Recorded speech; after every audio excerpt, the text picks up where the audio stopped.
to it now. I was just gonna say one way we could bind all these ideas together is to have our discussion today and next week, already having in mind the idea we're gonna flesh this out a bit. Then, still with this expanded skeleton, we put it online, or we make it accessible to people. But then already we invite people to engage already with the frame that from this engagement, be it in terms like, be it as a regular seminar, be it as a kind of series of conversations, we're going to add people's remarks and our solutions to this to new problems into this bigger publication, and then we kind of name or recognize the help of other collectives and other whatever dialogue we had in the meantime, in the finished product. We might even, make more stylistic use of any dialogue between the current text and a published text, to suggest that it was the product of a dialogue, and we're not putting something out there that we wrote to start a dialogue, but putting something out there that is already kind of a partial result of a dialogue.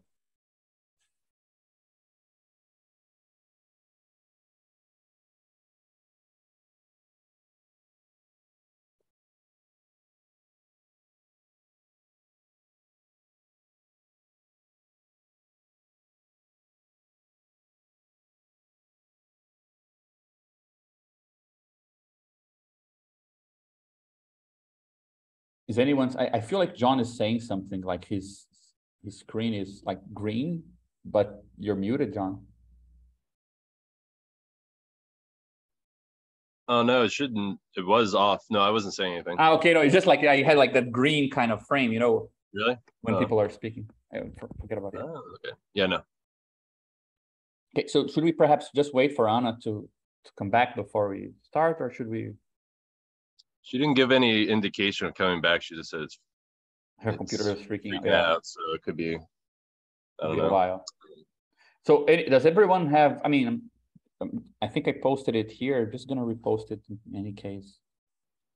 The link for the other version I made, so we can kind of add comments to it if we want.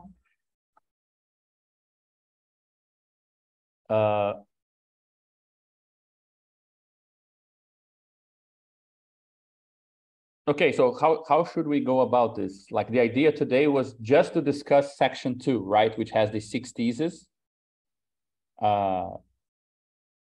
It is actually kind of long. But none of the presentations are actually that kind of, none of the 6 theses are actually that developed in terms of their presentation. So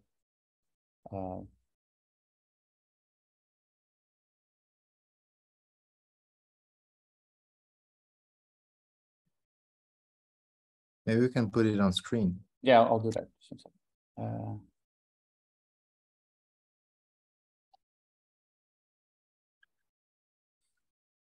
I also think that one of the kind of side benefits of having these meetings is also to already try to sketch a bit possible connections between what we did in this text and what was done by John and Dennis in the last 4 meetings, right?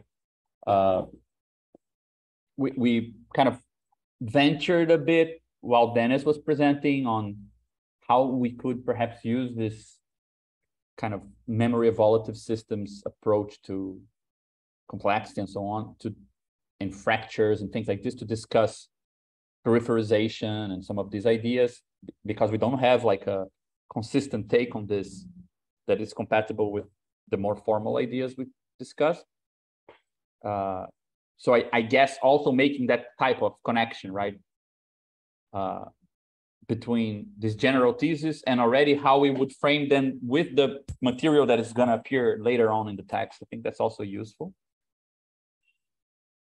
Either way, I feel like the thesis, they have a kind of nice structure, because we started with a very kind of macro historical thesis, the peripherization topic, right? Then one that goes into a kind of tries to derive a consequence of this for the structure of the social terrain. So we go like from this very broad international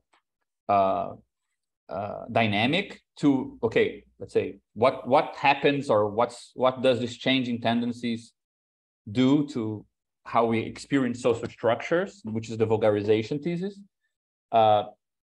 Then we say something about, what's the third one?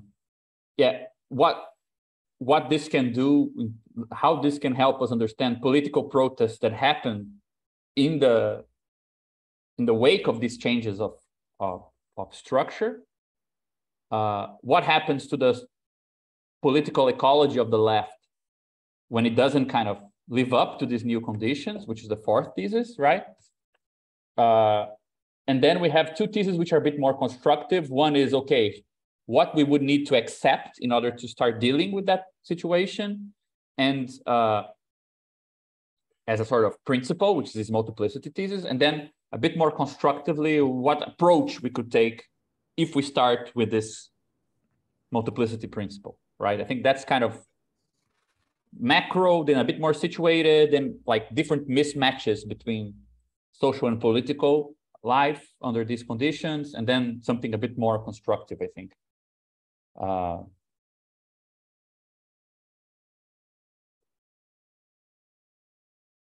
Also, I mean, just already going into a bit into the first thesis. Let me just do something here. Okay.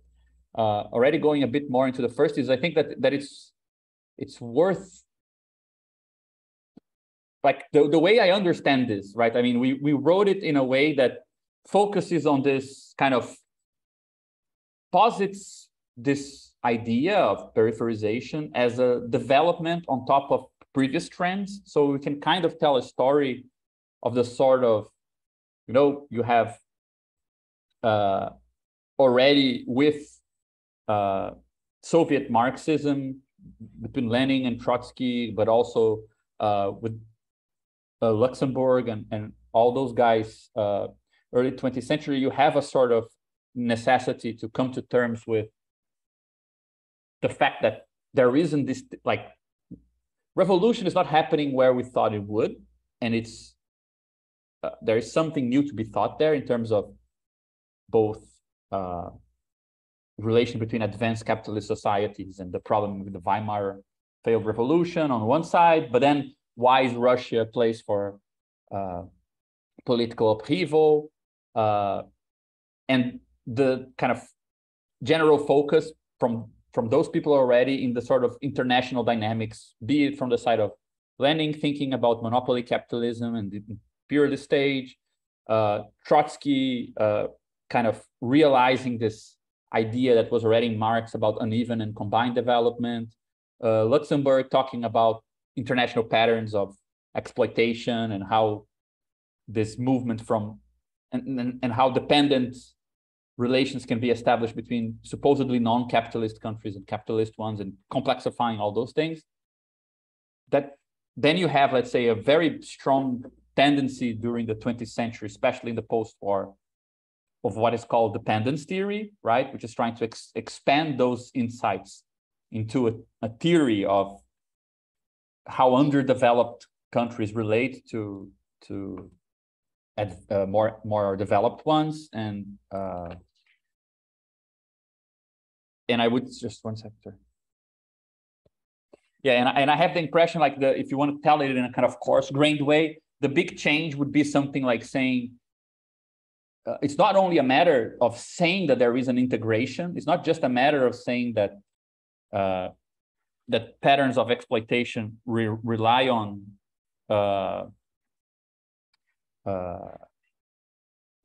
marginal peripheral countries, and that you need to consider more strongly these relations to understand how advanced capitalist society actually is structured. But more than that, is like a fine-tuned analysis of why this is not, let's say, an expansion. You cannot count on the teleology of capitalism in this imperialist expansion to actually transform the conditions of the periphery, because it needs those conditions. So it's it's not just realizing that there is a differential that is meaningful to capitalism. It's saying that differential is actually more structural than it seems. So it's not just imperialism requires the expansion or homogenization or which already puts under a different light certain democratic victories in Latin America or other countries, in Mexico and so on, already shows that these things are also preparing the ground for market economies and things like this. But it's also showing that, well, not doing this fully is necessary to keep the balance and to actually allow commodities to flow towards the center and value to flow towards the center, right? So there is like this big kind of very rich history of dependence theory that's trying to study how exactly this is not a dynamic where the center is expanding towards the periphery, but there is almost like a dynamic stability between the two things, right? And this is not going to happen. I think it's a way of politicizing anti-imperialist struggles more clearly, because it's ultimately stating that we're not going to leave the place of underdevelopment due to any teleological tendency. You need to actually fight it positively, because the tendency is that this actually goes into an equilibrium between developed countries and overexploited, overly, devastated peripheral kind of forms of life in capitalism and so on. So I think you can tell that story and then add the peripherization thesis as a kind of new twist on it, because it's now claiming, look, actually, the conditions you need to create in these peripheral countries to maintain that stable, that dynamic stability. So the ways you need to create like ruling elite, local elites that have the police on their side, that use like overt racism, sexism to maintain the population while overexploiting it, managing over superpopulations and so on. That crazy technology is not really, social technology is not a remnant of a past, because we are in a hybrid position between the past and the present. They're actually like really, really advanced capitalist social technologies. And they're much more attuned, like they don't pose an obstacle to capitalist accumulation, to the point that it seems like the tendency is actually that these forms of social organization tend to expand towards the center, right? So it's not only claiming, no, the center, the social formations of advanced capitalist countries will not find a place in the periphery, like the dependence theory guys were saying. It's also claiming that, on the contrary, the peripheral forms of life tend to expand towards the center, right? So that would be, let's say, the immanent critique of this.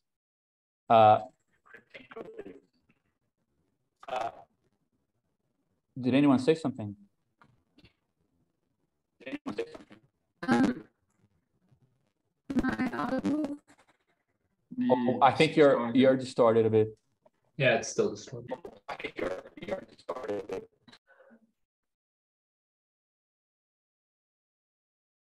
If you want to write something there, we can also.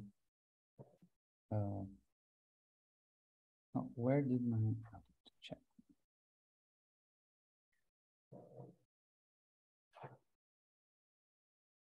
I think I would say two things I felt teaching this section, because we taught this section last week, me and Rafael, that I thought could be clearer, I think. One of them is the fact that the peripherization also entails a certain, there's more information in the point of view of the periphery. The cognitive point is not being made as forcefully as it could in this text, I think. And it seems to me that this part of the peripherization thesis, as Roberto Schwarz was inherited by Paulo Arantes from Roberto Schwarz, that there is something of the truth of ideology in the center that appears in the periphery better than in the center. And that point is not made as force. But of course, you could make the case that one thing entails the other, right? Because there is this march from the periphery towards the center. Therefore, in a certain sense, we are in the avant-garde of capitalism, you see. But there is still this twist. This is not put as forcefully as it could in the text. And also, I think putting it also entails some work to be done in the sense of reconstructing, reproducing the circuits by which this is the case. This is one point. The second point is, for me, this is something that Rafael didn't have a problem with. This is not really a problem, it's more clarification. It's not for me, it's that clear the difference between peripherization and vulgarization. Of course, the concepts are different, but there is an important overlap there in the text, because they both have to do or have as result or as condition, maybe this is the difference. The result of peripherization is a certain fragmentation of the social ground, right? While vulgarization is this as a presupposition, like you begin from the fragmentation, then you have vulgarization. It seems to be something like that, but it is not that clear the difference between them in a certain sense. And at some point, the text mentioned that peripherization is a temporal kind of crisis, while vulgarization is a spatial kind of crisis. But at the same time, peripherization is at face value like a spatial concept. So I think this also could be more clarified. Why is it more temporal, the peripherization, than the vulgarization thesis, in a certain sense, you see? Hey, oh, can y'all hear me now? Yeah, really well. Okay, cool. Yeah, I jumped from my phone. Something's wrong with my computer. I'll have to deal with that later. But on the peripherization thing, I don't know if y'all maybe touched on this while I was like dealing with the technical difficulties. But I feel like there are actually a lot of other angles on this exact thing that have been worked out in contemporary Marxist political economy. I mean, for one, Karatani kind of develops pretty similar theses towards the end of Structure of World History, especially focusing on the idea of like how we're sort of in this moment with the development of the capitalist world system, where for the first time, like the core is almost kind of shifting away from the core itself. Like previously, you sort of had this progression from like, you know, the dominant capitalist countries being like the Netherlands, the UK, the US, kind of all like the old imperialist powers. But now, like, you know, it's shifting more towards the global south, but in a way where is it actually going to create a new core, or is it actually going to undermine the entirely existing logic of capitalism as it exists? Which, like, I think that the peripherization thesis is a really great way to interpret this. And some of the other work that's been done on this, there's this great book called Imperialism in the 21st Century by John Smith that I think is actually really helpful here and deals with some really similar ideas. And some of the sort of like political economy blogosphere has developed a lot of these ideas too, partially in conjunction with John Smith's work, like that one blog, Critique of Crisis Theory, that I talk about a lot, and this other one, The Next Recession blog by Michael Roberts. Both have developed some really similar stuff, I think, to the peripherization thesis. So it's interesting to sort of see how like all of these different perspectives are kind of coming together and sort of like, I think, corroborating on aspects of this that it could potentially be useful. Like, I know that like SDP's goal isn't so much to reconstitute Marxist political economy in the usual way or whatever, but I think it does help to have like some of those citations and connections to really show that like, oh yeah, like this isn't something that, you know, it's just people are just coming up with it in one particular area of Marxist theory, but that it's actually really spread out. A lot of people are noticing this in different ways and taking different angles on the same thing. Yeah, Rafael asked you to explain a bit more how they connect. John, what do you mean, Rafael? Yeah. So okay, let me try to think of how to explain it. The basic aspect of this that I've been thinking about is the way that as imperialist monopolies are over time kind of undermined or broken by especially the role of financialization in this. So when you look at the way that offshoring has taken place in the financialization after the Volcker shock, and like so much of it went to China and other countries in the global south, the actual capacity of the imperialist core to produce products has been undermined to the point that it's sort of like the profit rate. Michael Roberts writes a lot about this. The profit rate is really collapsing, right? That the only countries that are really doing decently from that kind of perspective, I mean, really, it's largely just China that's been able to maintain it. And now China's also facing some limits on this. But overall, like, I mean, I think this kind of perspective actually stresses how when you have those sorts of shifts away from an economy that's actually based on effectively reproducing itself through you know, the productive side of the economy, you do see this sort of collapse of the profit rate. You do see sort of this need for neoliberalism, right? That's where a lot of that came from. This need for like suppressing demands of the workers. There's no room really for the same kind of labor aristocracy that there used to be. At least increasingly, it's becoming that case, right? And I think this is where a lot of the populism is coming from, is that like there's a shift happening where like the old imperialist core countries can't maintain the kinds of quality of life, the kinds of standards of living that would have been expected in the earlier stages of like, you know, what Lenin called imperialism, right? So I don't know if that's, I feel like there are different aspects to the peripherization that SCP is developing and like this kind of theory as it's being developed in political economy. But I think that there are interesting connections to be drawn there, that like, you know, what we are seeing is that capitalism needs to support itself, not by making sort of all of the workers into a labor aristocracy, but that's like a special thing that's more of a product of national monopolies than anything we can expect to actually last over time. And that's really falling apart now in a way it never has before. You know, I think it's interesting what your comment together with Caron's comment, because what I think it's hard. I mean, I agree. We probably need more here, and I think both in terms of clarifying a bit the political economical ground of this. Why is this happening, right? Why would this be happening? It's a good question that concerns political economy, I think. And the second is also, for example, because one of the classic texts in Brazilian critical theory that arrived at this thesis is this Roberto Schwartz text called Ideas Out of Place. And one of the main arguments he makes is that there is something about the way liberalism was kind of brought into peripheral countries that makes something kind of visible about the limits of ideological limits of it, that there is something cognitive also on the other extreme, right? So the political, economical, and the cognitive. I think that the problems, so though I think we should probably find a ways of adding these things, it's also complicated to, I mean, I think it should be filtered by what is the meaning of having such a thesis stated? Why is it a relevant thesis for our project? Because there are many other properties of contemporary capitalism that are happening. Why some of them are meaningful and others are not meaningful to mention, right?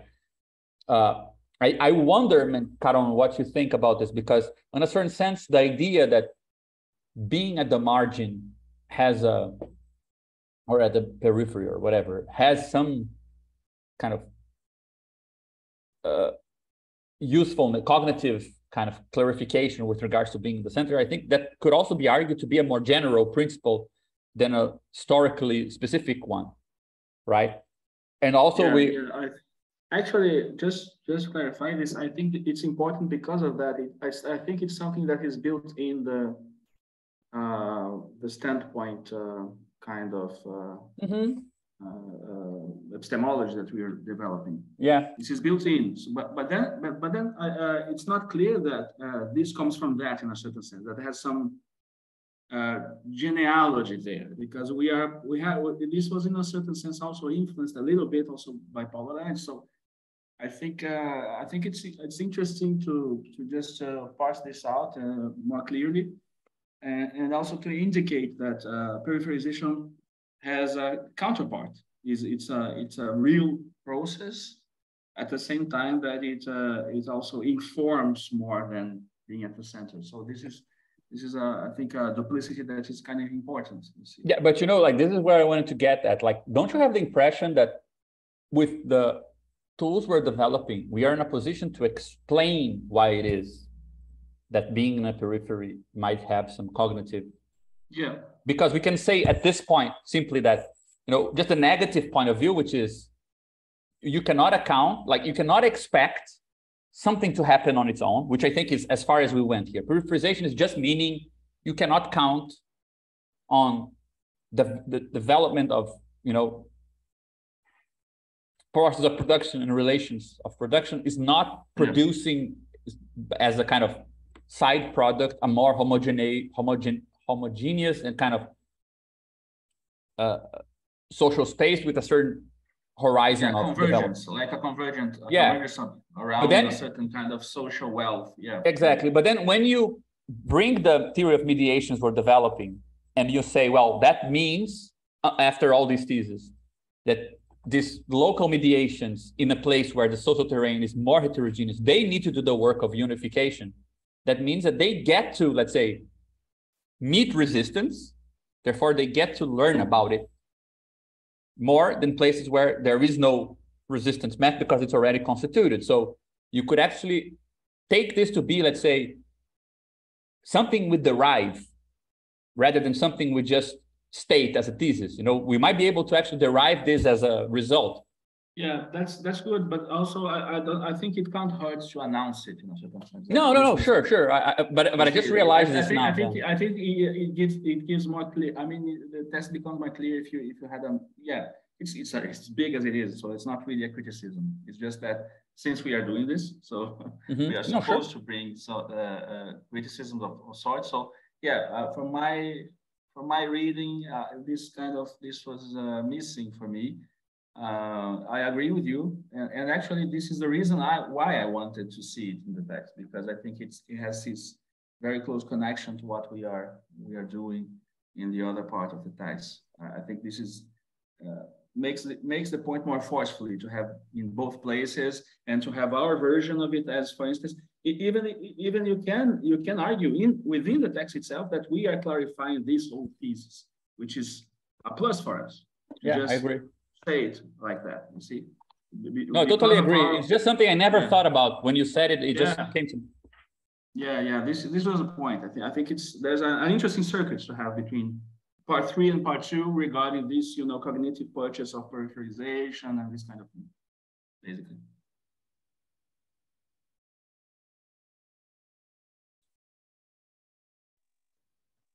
Is it me or John?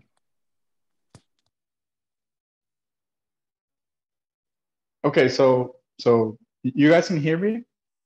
Yeah, I can see you first. Yeah, okay, sorry. What? Oh. Okay, so like Caron said, like we've been working this text in classroom, and we specifically went through the first 3 theses, and it was a really experience. And the first thing I want to say was that, like, as Caron said, if we are trying to include the problem of the peripheral point of view as something that is noteworthy, and actually it finds a certain resonance in Karatanonomia, for example, like idea that philosophy emerges. I mean, I don't think we have to go into that because it's like historically very problematic. But there's something to work there, and actually we are one of the texts that we're going to work in the class that deals specifically with the idea that different constraints and it involves there being more knowledge in the periphery. But there is something that I think we have to include as in sort of, and I think it goes along with what Caron said, something that is solved through the text is a problem that was raised in the class, which is, okay, so for example, if there is a peripheral point of view, that point of view is not itself enough to be itself as having knowledge of the series of new rules and forms of conciliation with the rules in the center, etc. There's this point that it's not simply enough to be facing oneself with more resistance, so that for example, the outer, so that the outer triangle reveals itself. I mean, I'm putting it simply, but can I add just a tiny little bit? I would say this. Yeah, sure. Yeah, I remember this in class. I'd say it is kind of that we were discussing this. It is that the fact that you are in a certain position doesn't guarantee that you have the point of view, that you acknowledge the point of view of the position in a certain sense. Like, You have still to know what you see. You see something, but you have to know what you see. Like there's a fold there. There is something like, I see that, for instance, I have to use public transportation, and it's shitty and it's difficult and all that. I know more of the city because I come from the periphery of the city instead of the people who are in downtown or in the rich neighborhoods, because everything is there. They don't have to move around so much. So I end up knowing more about, the whole structure than the ones that are in the rich neighborhood or downtown. Don't know. This depends on the topography of particular cities, of course. But there is a difference between living it and the difference between knowing that you live it or knowing that you see it. And this is kind of, we don't really know how to solve this, because it is related also to this cognitive point of view. Of course, you have access to more, but not necessarily you know that you know what you know, in a certain sense. You see, I think it's that you wanted to. I mean, you are gesturing at. Right? Yeah, and I think it gets back to the Schwartz point, and I recommend, like, this is like one of the few Brazilian critical theory founding texts that exists in English translation. So I recommend everybody reading Misplaced Ideas.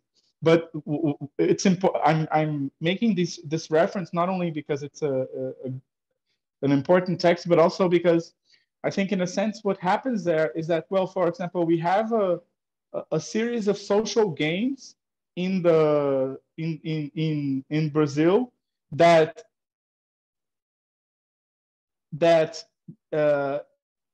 develop a certain structure that, in a sense, reveals the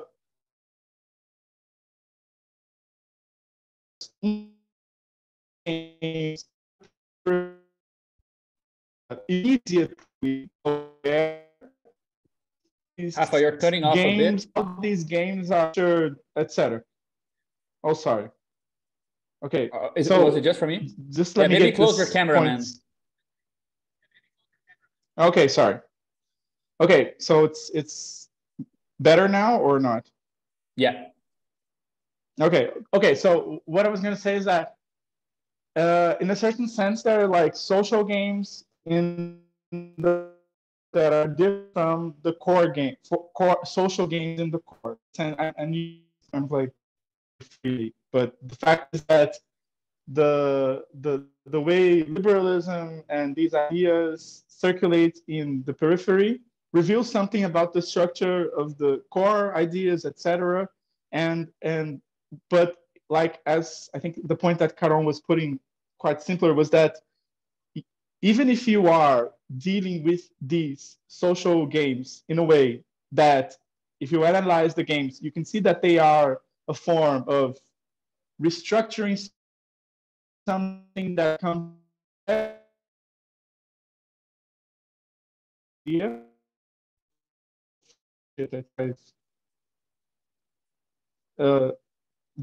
I think I'll try it, because I think it's not the most. I'm having trouble listening to I'll be back. This technical. Man, the CIA today, they're really working overtime.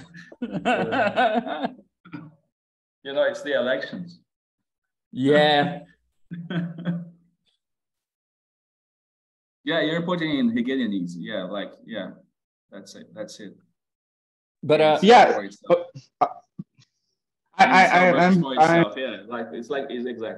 the point. Yeah, I don't know how to speak Hegelianese, so at least I can feel not guilty of getting into that jargon. I even have friends that. No, it's Gabriel. Gabriel just got into the jargon, saying, "Oh, the difference between in itself and for itself." Yeah, it's Hegelianese. Yeah. Okay. But, like, what I think is important is, like, if we are to expand, I think, like, to sum it up, I think it's important to, in a sense, put that problem of perspective, because I do think that the text, I don't think it's a theoretical solution. Oh, we are going to solve how the point of view emerges in the periphery, like, simply from the fact that you are in the periphery. I don't think that's a theoretical problem, totally a theoretical problem, explaining the beginning of this different point of view. But I just think that it's important to if we are to expand that first part, to try and take up these discussions, because I do think that they are treated and along the text in a way that they're not answered like, oh, this is the answer to the problem, but I think they keep coming back, this problem of the point of view. Yeah, the only thing, just to just a point on the specific issue you both brought up, I would just like, given the let's say the objective of the thesis, which is like laying ground for what's going to happen afterwards, right? I'm a bit unclear about if what you guys mean by periphery, and I have the impression that it has something to do with that text that was published on, simulating kind of networks to show that there. I know Rafael liked this text a lot. Like, there is a really cool computational simulation of why, with a certain network of weights and costs, being at the position of the dominated tends to increase your cognitive. It's really cool, but I haven't read it. Like, I think that actually, perhaps this should be clarified, right? There is a world systems kind of definition of what it means to be in the periphery based on the type of connections you establish with other countries, and very vaguely just from the idea that, if you have a system that is expanding or it has some stability, that the places where you will find like more noise, kind of hybrid place where things are not fully in place, right, will be more these kind of places at the border. And I feel like the big task is to say, well, the conditions at this border, they are actually, even though you're used to think that at the border things are less formed, but these noisy conditions are the most well-formed ones, right? And the unstable ones that tend to disappear are the ones that you thought were the less noisy, more stable ones. I think, like, at the most basic, the usefulness of bringing this thesis in, like, why is this relevant for us? Like, there are many tendencies we're not talking about, right?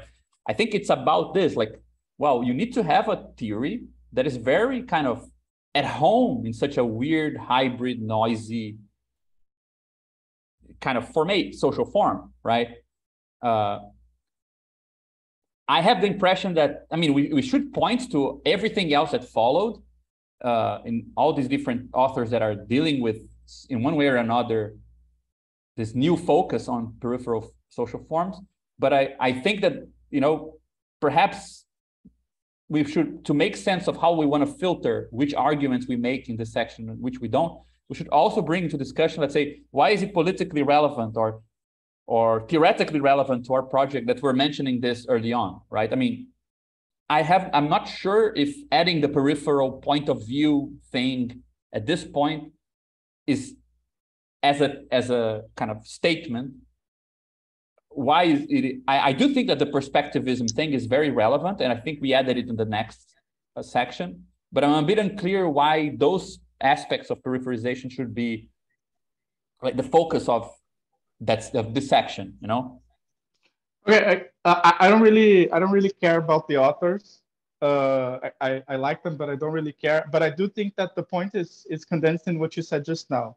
I think the noisy aspect as a more clear, the relation between noisy and clear, I think it's something that should be added. And we can work out how we're going to do it. But and it doesn't even have to bring out that whole technical apparatus of dealing with perspectives just yet. But I do think that problem that you pointed out, it's something that could be more out in the open, I think, and it would even, I guess, make the transit from the thesis 1 to the thesis 2, from peripherization to the vulgarization, a good thing. So I'm for not getting to the technical, I agree. but I agree. you get the point. It makes the transition, I think, from 1 to 2 more clear, I think. But just really quick to add that this question about the in itself for itself was a question asked by the students. It wasn't really a misgiving that either me or Rafael added the text. It's something that teaching it, people were asking, oh, but do this there's this guarantee that I know more, that I know that I know. I was parsing what they were kind of asking in those terms. There's this guarantee that I know that I know, that I know what I know, that I know what I see. You see? Man, I love this. This is the perfect example of what teaching politics in philosophy courses. Like, then the peripherization thesis, and then the question is, but do I know that I know more? It was a theater guy who asked the question. Anyway, but I love it. No, yeah, and come on. It wasn't like that. I think they pointed, and there was they pointed. No, I'm sorry, I'm messing the with more you concrete guys. aspect. Yeah, I'm sorry. That was the second reaction, but no, it was a theater guy. It was even the theater guy. It's not the philosophy guy. But anyway. Yeah, but I think it makes even more sense. Theater representation. But okay, I'm a Platonist, so I'll stop talking about theater. I think John was next, right?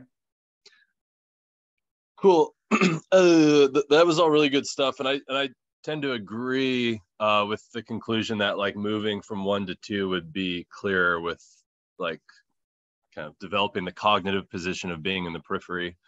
And I think like when we're kind of looking at what to emphasize and what to not, you know, I kind of reading through the theses, I think I get why each one's been picked, but I was also wondering if there are ways to kind of combine or rephrase so that they're kind of all one, like parts of one thing, like 2, 3, and 4, because they seem like they're really deeply interconnected, especially like 2 and 3 and the idea of like vulgarization and saturation. I'm not entirely clear on why, like I get that they're 2 different concepts, but again, from the perspective of kind of like what are we choosing to emphasize and whatnot, I'm not quite it's not that I'm not sold. I just don't think I quite get the motivation there. So that's one thing, is maybe like either whether or not we have to keep 2 and 3, maybe 4 separate. And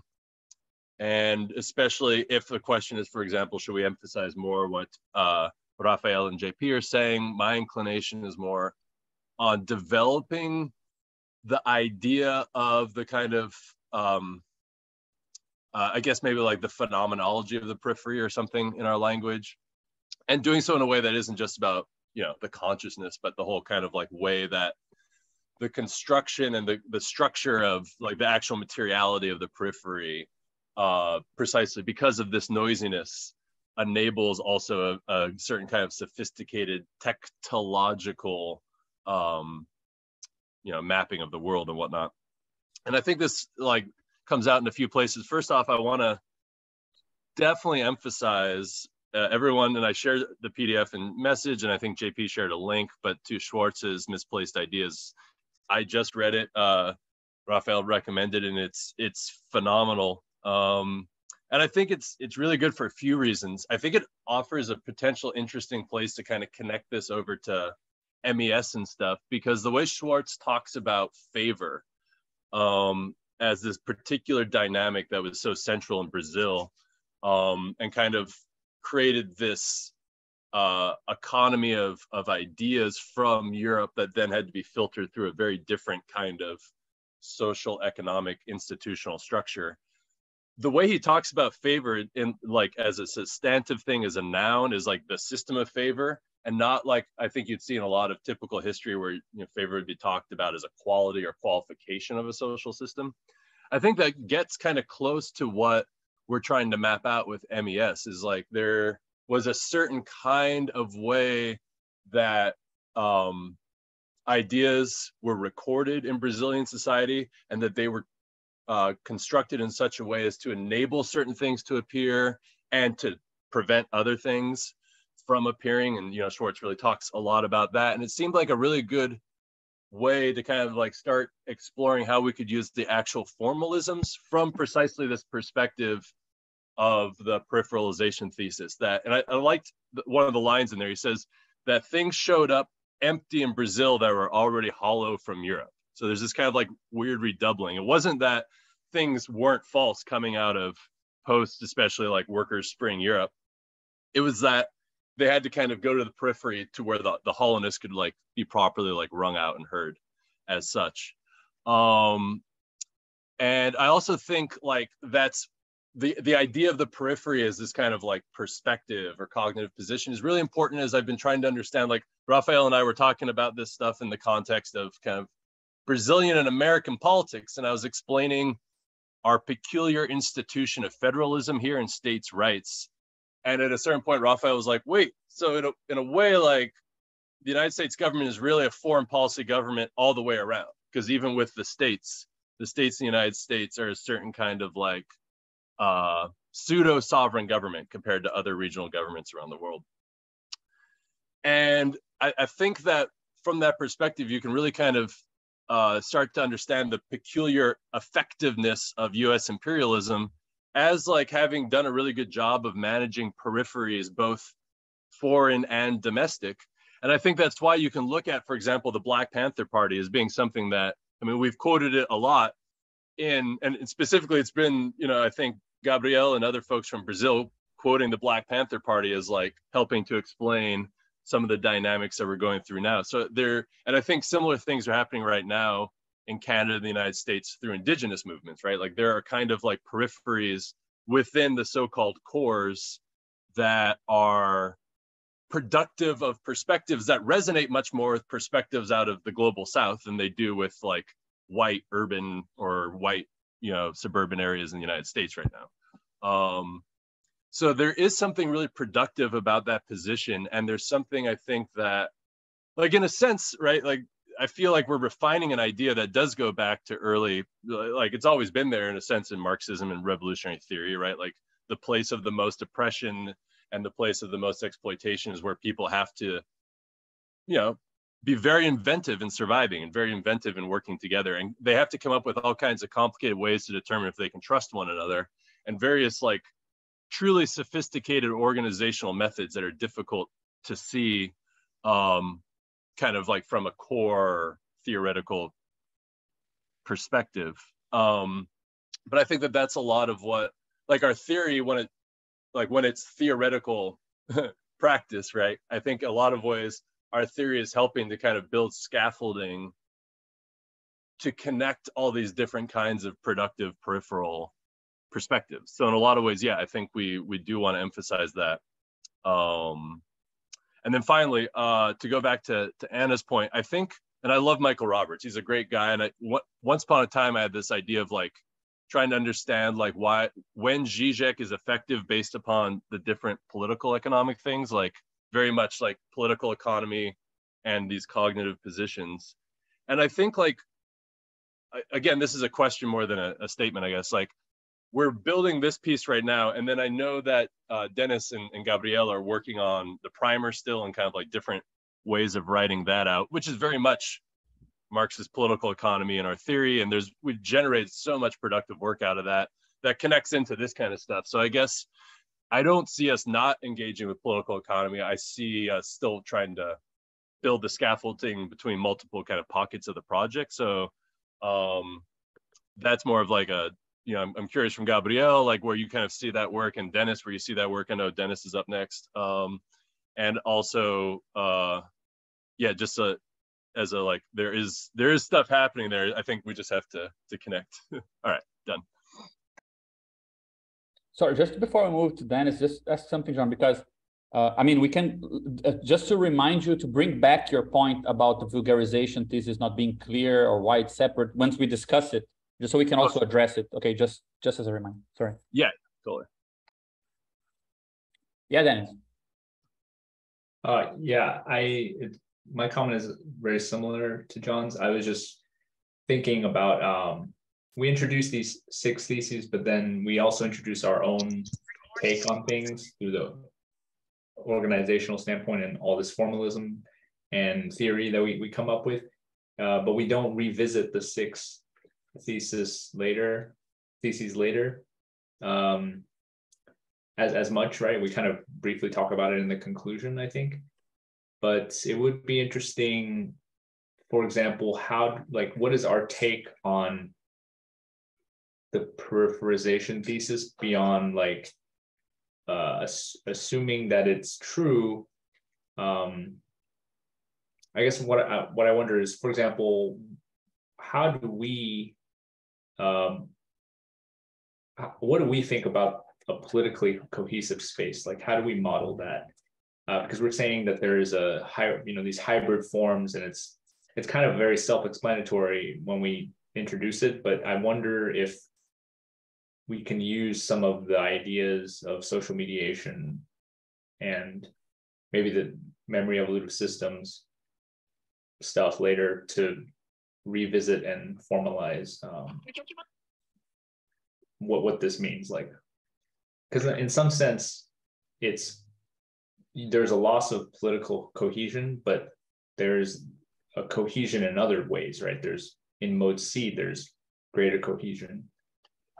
So, how do we distinguish those things? How do we measure loss of cohesion in one place, but maybe increase of cohesion in other places? Yeah, so that's my comment.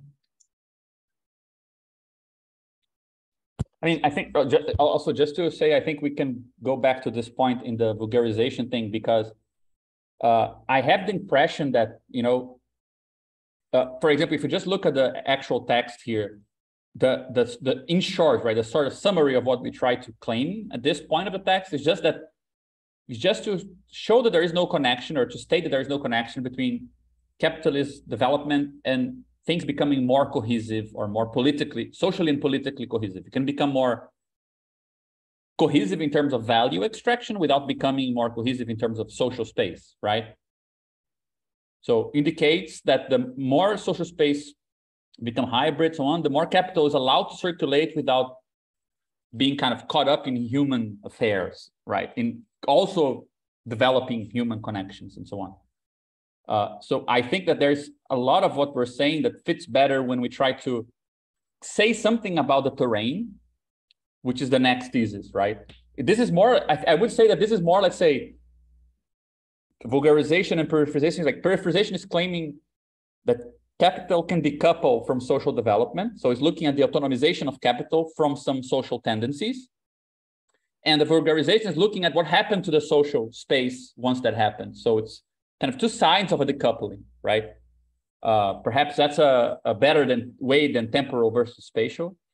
And I think that, to go back to John's comment, and something we've been kind of slowly developing some intuitions for, I think that this fits the vulgarization more than the peripherization.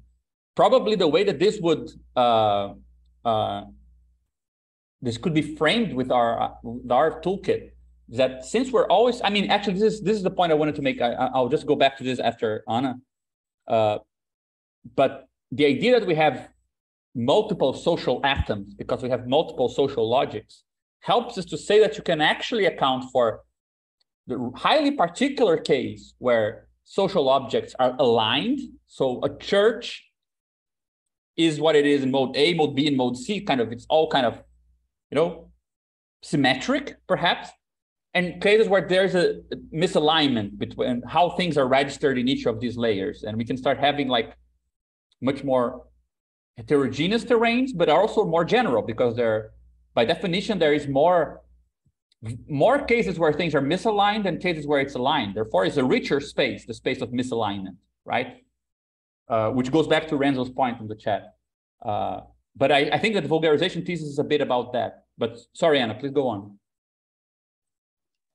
Oh yeah, so this all kind of connects, I think, to one thing I was thinking about is how to use political economy not just as like injecting like that sense of like, oh yeah, we're appealing to these empirical investigations, but also in the sense of like talking about like why the form of the analysis is the way that it is. Like, I think there's an interesting connection there too, in terms of like comparing it to Marx's method in Capital itself, or like, for instance, someone like Anwar Sheikh's like project with capitalism, which is really just sort of repeating the same, like, it's awesome, like it's a really incredible, impressive stuff. But I think that that same gesture, it kind of shares this underlying approach of like, okay, we're looking at the purest form of capitalism, like the most advanced form of capitalism. Like, we're abstracting out all of the peripheralization, all of the periphery and everything. We're just looking at how it works when it's like reduced to that. And I know that there's some stuff about this in like Kozo Uno, when he was sort of talking about Marx's method, and that's influenced Karatani in a way. There's a whole discussion about that to be had.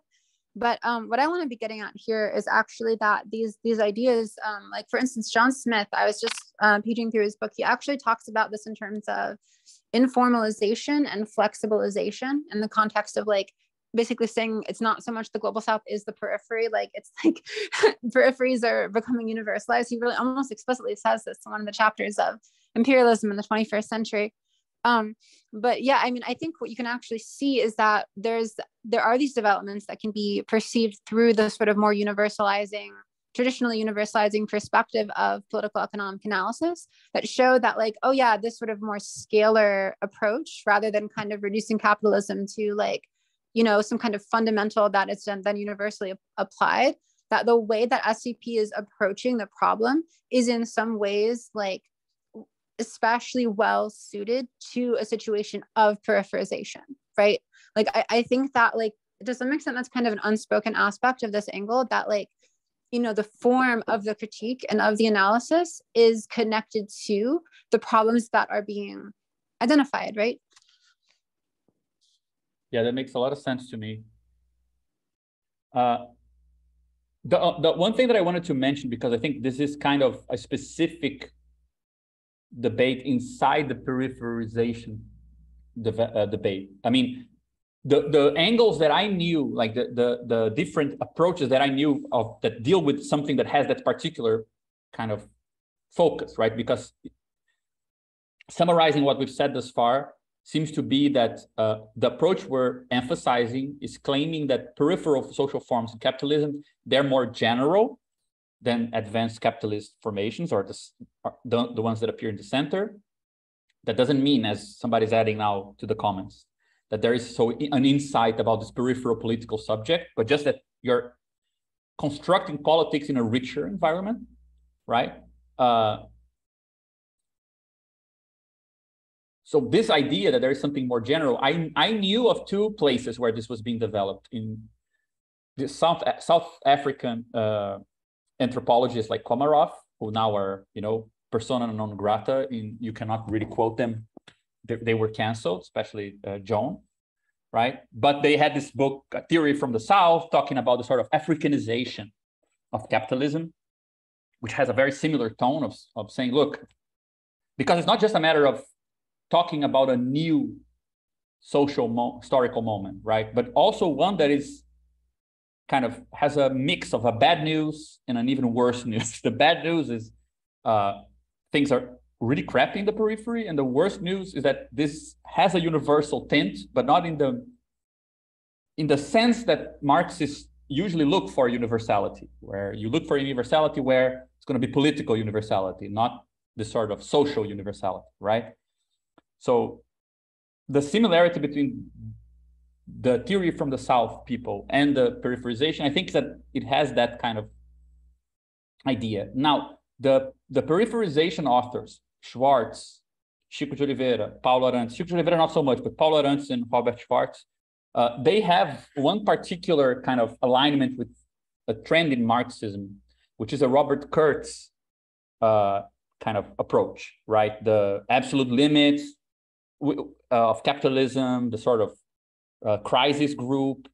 And I have the impression that, I mean, other authors are relevant there, but I have the impression that it's worth, perhaps for our own sake, it doesn't need to go into the text, but making clear that there is a difference, a divergence between how they frame this and how we've been framing it. Partially due to Karatani. I think in a certain way, Karatani is the Japanese Roberto Schwartz.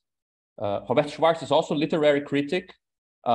He's also somebody who was kind of has had his Marxist imagination excited by having to deal with a dictatorship in a non-European, non-kind of Nazi country, right? Like Roberto Schwartz. But the difference is that the trend that came from this Kurtzian background, they tend to treat the concept of work and the idea of a society of work from a more classic theory of production. So when the society of work goes into a crisis, which is for them a very crucial way of understanding the political economy behind peripherization, right? Managing a society that is in a constant crisis of work and crisis of value production That's, let's say, their prism to understand how peripherization establishes itself as the general form. Capitalism is always in a crisis of work, and the society of work was an exception for like 40, 50 years, right? But because they treat work as a unit concept, a primitive concept, in a more classic Marxist way, when work goes into a crisis, you move from a social form to something more amorphous. So their images for the peripherization is not so much fragmentation, polymorphy, or even like the idea that you have a more general, richer space. Usually they describe it as a more obscure, formless, stagnated kind of place where you cannot really see what's going on. And I feel like because we're using Karatani's approach, which is coming from a slightly different place, he has a more heterodox Marxist point of view, partially because he doesn't hate the French, as these particular critical theorists do. He actually used like some French theorists to develop an approach to what a mode of production is, that treats modes of production as being already composite terms. So production is a composite term of different logics. So when you have a crisis of work, you have a crisis of a composite idea, because work is actually a composition of many logics. It's not a primitive concept. So this is where I think we're adding something new, because from the peripherization thesis, at least in the critical Brazilian school, it follows that you don't know what's going on. It follows that you don't have any unity. You don't have even multiplicity. You have like a void of form, right? So your politics is very much informed by that.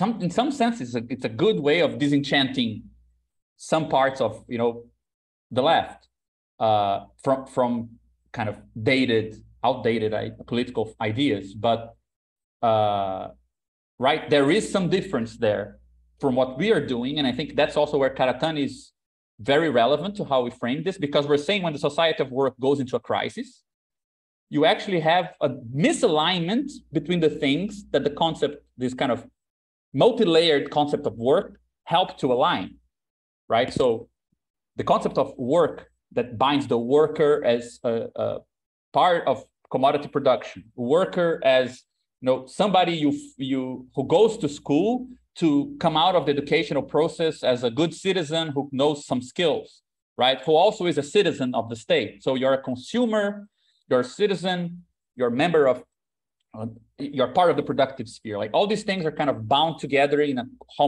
homogeneous way in the figure of the worker. For the Brazilian critical school, when this goes into crisis, you don't know what you're looking at anymore, and things lack form. And rather than moving to the lack of form kind of approach, we're moving to the polymorphous kind of approach. So there is a bit of a distinction there, which might be too internal to a debate between the Brazilian critical school and what we are doing to be relevant to put in the text.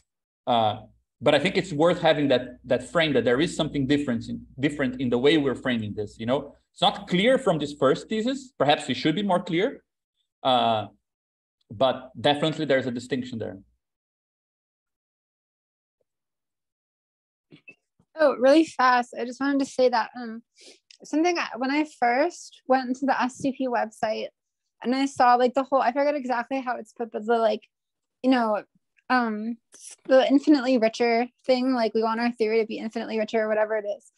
I have to admit, like I totally did not understand what that meant. Like I was really confused. And like even after the atlas, I felt like I had a little bit of trouble sort of like, okay, but like what does that really mean?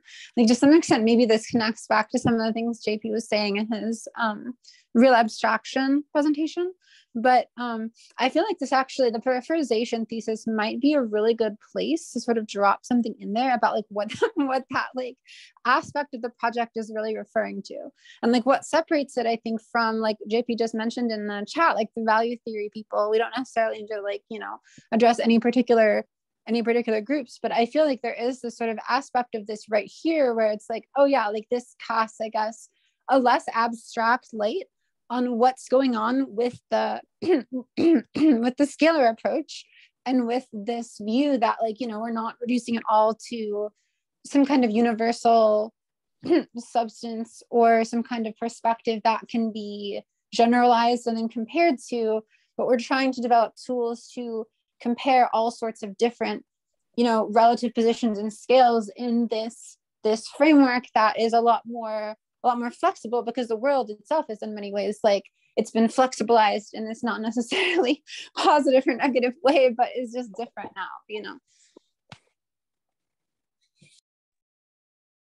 Yeah, I totally agree. I think this discussion we're having now is the first kind of say materialist account of the very Platonic description in those first kind of texts. Like you need to have like a richer space because it's just cooler. I think this gives like a bit more of a concrete reason why you need this, But Plato wrote in the periphery, so I mean, this thing should speed up at some point, according to Karatani.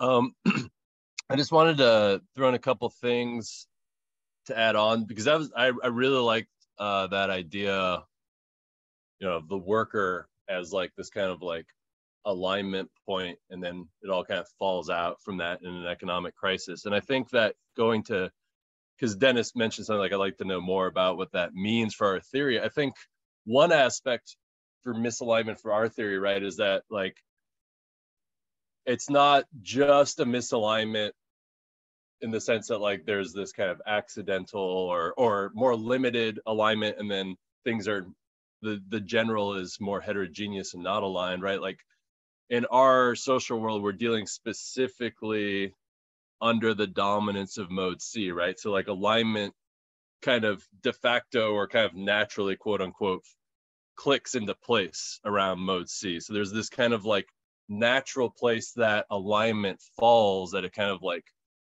settles in if you don't actually push it in a certain direction. Kind of like this idea that like there was no teleological development to the global south, right? Like it's not just inherently going to develop. And I think that that's maybe also where we can kind of localize where we're learning from the Brazilian periphery tradition against Karatani, which I think is in part, how he conceptualizes mode D as one of four logics, versus how we do it, which is really there's three logics, and then this kind of position relative to those logics that we're calling mode D or org. And there's something, I think, really like there's something there in the similarity between the fact that like there's this default position under capitalism where things click in under the dominance of mode C, and then what we're trying to build, which is essentially a new place where things could kind of click in and fit together, but on a larger scale that fits. So when things kind of like, which is a lot of what like Lenin really conceptualized as hegemony, according to like what's his name, Alan Shapiro, I think, Canadian guy, which is essentially that like you need to make a better case than the ruling class that you know how to fix things, right? It's not just about ideology. At the end of the day, it's about like, are you going to be able to provide food, water, security, shelter? Are you going to give the things that you're going to make the things possible that, as much as we may hate capitalism and the state, are currently underwritten and guaranteed by capitalism and the state? And that's traditionally been, I think, conceptualized as like, especially for kind of like party-bound leftists, is kind of like having the right policies, having the right program, having the right conjunctural analysis. And I think what our theory really highlights is that there is this dimension of real abstraction that in a certain sense is the kind of battleground we're in right now, that what we're trying to fight for is that like our problem solving skills in a certain sense click around org as opposed to around a world dominated by mode C. And the problem, I think it like the peripheralization or peripherization, I'm not quite sure which one of the two. For me, it's easier to say peripheralization for some reason, so I go with that. But this seems to me to give a more concrete perspective about the real problems of coming up with political experiments, where you're left with not only this kind of vague Kantian thing in Karatani of mode D, but you're also left with him concluding, so let's look to the United Nations and let's strengthen the United. And it's just like this amazing theory. And then it concludes on let's let's make the UN just a little bit stronger. It was so disappointing.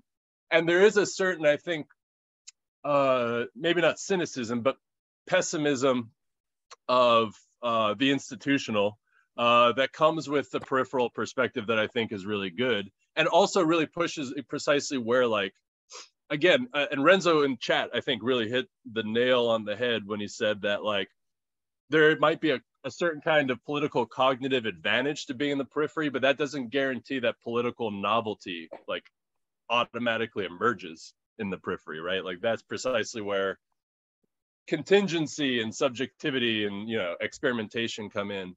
And so, but yeah, I think, like, what we can offer is that we can, on the one hand, have this heterogeneous logic inherited from Karatani, but I think have a much more materialist, historically accurate, and kind of, quote, realistic positionality coming from the peripheral perspective, and where I think, like, the theses are all really powerful and giving us a sense of what is entailed in our situation right now. Yeah, I mean, just to go exactly where you're in the same direction you are, like, I think we mentioned this before, right? But it's strange that Karatani has nothing to say about contemporary African countries, nor about Latin America in structure of world history, right? So probably that has something to do with those two things, right? I'd like to add something to what John said, because I think it really clicks some things in my head, and I think that it may be important. I was reminded by an essay, a short essay by Michael. I don't think he's here today, but which is something like, I won't remember the essay title, but it's like on the back land. No, I don't know. I won't be able to translate it. But I think there's something very good, which is, like, if you want to I really liked what you said, John, about, well, there's a problem of like material intercourses that you have to give solutions, not only presenting I mean, I'm simplifying, but I think what you said was interesting, and how in the socialist leftist tradition, this was usually taken as policy issues. And I was reminded about the essay by Michael, because what he discusses there is precisely how, after the melting of a lot of social nets that are supposedly provided by the Brazilian social democracy, what remains is not the darkness of chaos envisioned by Brazilian critical theorists, the formless form of the unknown. But what remains are concrete social relations that, in a sense, you see that they were things that were pretty fundamental in sustaining the relations that we took to be more important. Like, for example, the fact, and I think this may be we can maybe link this up also with Federici's discussion on the gender and relations on the social reproduction, and the fact that there's this whole web of connections that, when you take that the periphery point of view is not simply, I mean, I think that's something that appears in the text, but could be clearer, is that the point of view, the periphery would be, in a sense, the unearthing of all these social relations in the background that are pretty fundamental to the relations that are in the foreground. But that's just like something that came up when I was hearing John.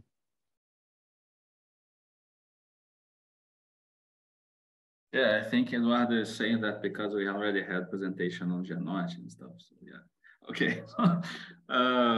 Just real quick, I would the practical matter at hand, I think, is whether we should develop the section into differentiation between, I don't know, the Kurzian alignment of Schwarz and Arantes and our Karatanian alignment and stuff, I would vouch against it, because I think this is a pretty important, a pretty good separate paper to be written. Because I think this is also a good point of entrance into a kind of lurking polemic, I don't know, that we are having sometimes regarding the relationship between this Karatanian framework and value form theory of several types. And this is also connected to a certain, how do we interpret the communist hypothesis, as Anna was remembering. That was already in our first paper, jointly written in the first time we published in Crisis and Critique, and she mentioned exactly a paragraph that I liked very much, but at the same time I have a kind of difficulty in terms of how to interpret it, because I think it lends itself to several interpretations. And these interpretations have to do with certain theoretical alignments in this field, whether you are kind of aligned to value form theory, or you align to multi-layered worlds or something like that. So I think there is, I think this Gabriel said something to the extent of a few times back, I think it was in the presentation on the communist hypothesis and real abstraction, that there is a paper to be written comparing STP and value form theory. And I think this could be the one, like, because you have like a nice thread between, you know, a certain interpretation of peripherization that, you know, unfolds into the question of value form and the question of communist hypothesis and the question of either mode D or org, but org is bigger than K, you see. So I think there's a nice argument already there. And I would like to write this paper, but if anybody wants to write it together, this would be great. Yes, I think this is I think there's a nice kind of development there to for a self-contained paper, not just a section of this, as maybe a section of this. If this becomes a book, then if this becomes a book, okay, it could be one chapter. But anyway, should we try to move to the second? I mean, we've been like for an hour and a half on the third part of for a second. So I think we came up with a good distinction here to say that perhaps we can define the difference between these two theses in terms of one claiming that capitalist accumulation can do very well while in a very hybrid and fractured social terrain, sometimes even all too well. So this would give it the idea that it's a more universal or potentially more general type of social formation, versus the second thesis, which we currently call it vulgarization, but I wonder if that's the best name. If this shouldn't be like just a property of such a situation, but the second one would deal with, okay, what happens in a social terrain that is not, how do you call when, you know, you have like bits of iron and you move a magnet on top and they all align? There's a name for this kind of, it's not magnetization, is it? Like, you know, when things fall into it. Yeah, like when you have like this sort of magnetism. Yeah, it's not the magnetism, but then this particular name of like adequating a vector space, you know, to the force of like just this orientation, right? In Portuguese, you say imantado, right? To say like it's magnetized, to mean that it's kind of organized. Oh, yeah. You could say magnetized. That's definitely a verb. Magnetized, yeah. Like it seems like what we're saying is, okay, it's possible for this magnet to be so far away from the social terrain that the social vectors are now organized in different ways, while the you know, the force fields are stable and value is circulating, something like this, right? So as we were coming up with metaphors now and ideas, I think that this alignment versus misalignment is a useful idea. Perhaps it's a more general image where vulgarization is a consequence of this. But the idea is that the second thesis then is something we add that is not directly developed by the particular authors of the peripherization thesis, especially at least in the Brazilian critical school, especially because of what we were saying, that they generally say, well, the social consequence of the crisis of the society of work is a amorphous social space where conflicts can just emerge and with no particular form. Whereas the vulgarization thesis is already a contribution of ours to say, no, there is a kind of polymorphy, there is a kind of fragmentation, new properties of this space, but it's not like it's anything, right? So I think that the first thing we claim is that, for example, we don't need to move away from the concept of class. We can just say that there is a decoupling from class experience and class structure. So that's, I think, one of the, let's say, more economic, the kind of tie together of a well-oiled economic dimension with a more heterogeneous social experience, right? And we use this idea, which I think it's a good distinction for the intuition, but I'm not sure if it's the best general image, which is the difference between popularization and vulgarization, because depending on how you read this, you could take it so far that I'm not sure we want to side with the consequence. There is no popularization in the sense there is no popular, there is therefore no people. I'm not sure if that's what we mean. Yeah. So wait, I actually really wanted to add. So I remember when we were having the conversation about mode D on the Zulip, I was talking to you and Dennis Gabriel about like the relationship between the vulgarization thesis and prospects for unity. One of the points I was trying to make is that, like, you know, if we're taking it seriously as something that is not just like a problem, but actually a positive thesis, from my angle and like thinking about the background of like the socialists and the Marxist center and everything, I think one of the key ideas here is that it's helpful to see things as vulgarized in the sort of the vulgarization of social space, because ideas that you may have otherwise looked at as mutually exclusive stop seeming as mutually exclusive. There's actually more capacity to organize with people that, like, you know, if both of you say, coming from your different standpoints, if you expand those standpoints to a universal, they would conflict. But you realize that you're not actually expanding either of those individual standpoints to a universal without the other one, and therefore they don't actually conflict as they might seem to. I think this is a really fundamental issue, that like you have all of these sort of different, you know, totalizing left tendencies that they get bogged down in thinking about, okay, but like what is the, you know, competing universal vision, and they don't really give themselves a chance to think like, okay, well, this is going to be a negotiation anyway. I'm sort of, when you actually think about the concept of tendency, it's really just a direction. It's not an outcome, right?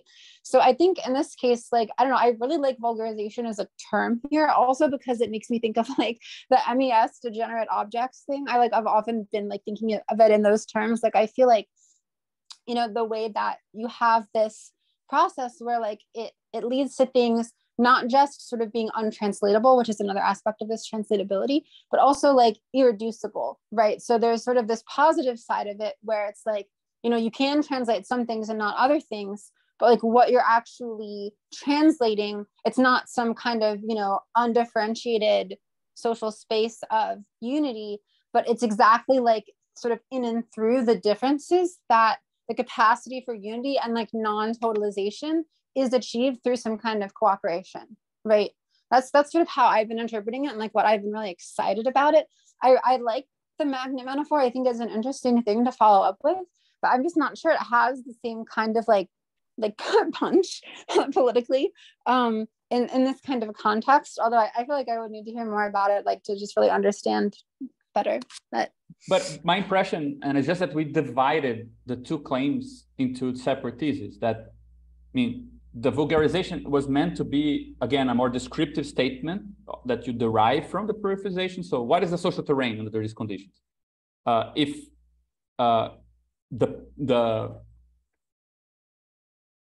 let's say what it means for political construction, I think we separated it under the multiplicity thesis, right? Which would be a bit more like the last two theses, they would be more constructive. Though I think that they are totally connected. Right, yeah. Mhm, I mean, see I what you think, mean.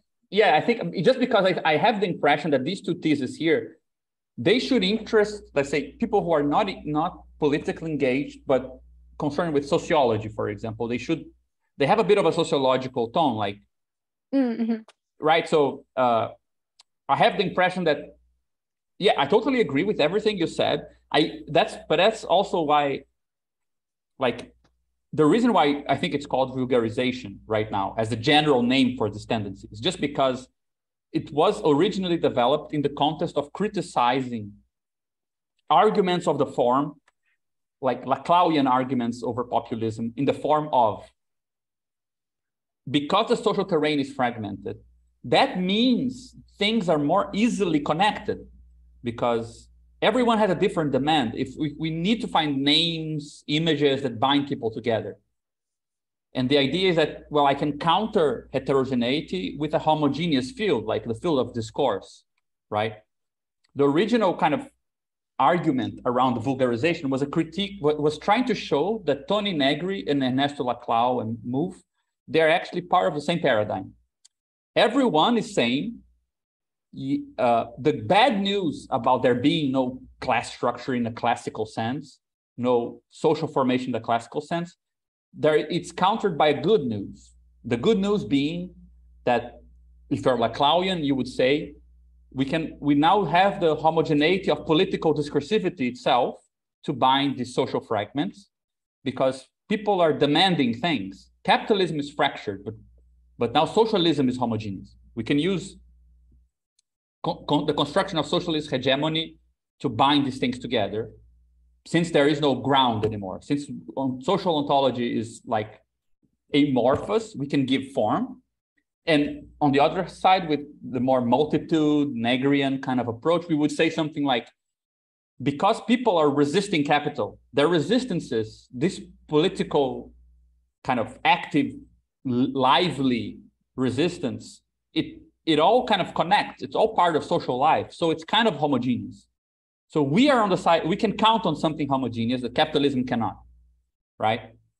That's why, like, the idea of vulgarization was a bit against that, to say, oh, there is still social structure, it's just very fragmented, and it's going to resist every kind of naive idea you can just homogeneously kind of glue it together. You can count on something being homogeneous, either people's political resistance, because, in a Spinozist, Negrian kind of approach, life is a creative thing, and capitalism is the restricting thing. So life plus life always goes along. Or the Lacanian, Laclauian paradigm, language is made of lack plus lack always goes along. So we can also count on signifiers to unify things. So ultimately, the basic idea behind this was saying, no, you cannot count on there being any kind of philosophically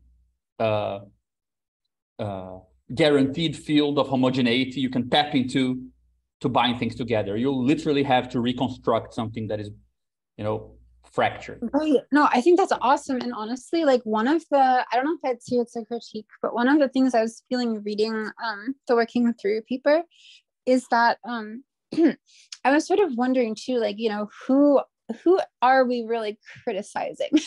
Like, I don't know. I feel like it actually might be good to literally put some of that in, like, just kind of say, like, this might superficially seem like something similar to like Negri and Hart, or to like Laclau and Mouffe or whatever. But like, we are distinguishing ourselves from them in exactly this way. Like, if that was in there from the beginning and like I had read that, like, I think all of it would actually be like a lot more clear and like take sort of less time of like studying to put them together. Again, that's also because I'm familiar with Negri and Laclau a little bit, but like, I think for a lot of the people sort of in this theory space, for it to make that kind of an impact, and also for people who aren't familiar with them to compare, it might actually be good to make that reference explicit and like that kind of like intervention explicit in distinguishing those views, right? Yeah, I think it might be a good idea. But you see, like, so this is, so the argument for distinguishing popularization, where you put things into circulation and they slowly gather, right? they have a force that take people out of their private bubbles and bind them to this public common field. Vulgarization was an image for the opposite tendency, right? That when you put something to circulation in this public field, this common field, it will be kind of caught up, captured by the fragments, right? So corrupted in a way. I do think that that's a really good intuition as to the shape of this space, but I wonder if it is, let's say, as general as, for example, this thing we just mentioned, like this idea of, well, if the society of work is a society of alignment of the three logics around the logic of value, the society of misalignment is it's more clearly the general version, right? It's more clearly the general version, and it's just claiming something about the structure of this space that you cannot tell how things are inscribed in each logic in every place. It might change with the context, right? So it might be perhaps a broader way of describing, and vulgarization is a consequence of that. Yes, it makes sense that if this is the case, that the social structure is misaligned in this way, when you try to circulate something implying a certain composition, it will be caught up in different kind of fragments in different ways. You cannot anticipate that necessarily, right? So that's what I'm saying. I'm not clear of whether this is the best way of presenting the broader claim we're making, or whether this is, you know, the best metaphor we have, therefore we should just stick with it. Yeah, I actually, from that angle, I think I'm starting to agree more with the point that you're making. I see where you're coming from. Yeah, and also, don't you think like it would be, there is a clearer concept of class misalignment, right? We could, like this point about class experience and class structure being different, like in the sense that the structures, the collective structures you rely on to negotiate, you know, with your social problems of employment, violence, and so on, that these don't necessarily point to your place in the class structure, which is mostly, you know, the way you're inscribed in mode C. That these things they're not, let's say, they're not transitive, they're not clearly connected. It's easier to name it through the misalignment, right, than to the vulgarization. When you name it in terms of vulgarization, like, it's not very obvious how the two things connect, I guess, you know? Whereas I think class misalignment sounds like it could make intuitive sense that one thing follows from the other. And one thing really fast, I just want to say, I really love the intransitivity thing as part of this, partially because I feel like it like sort of overlaps my own like Grand Prix project.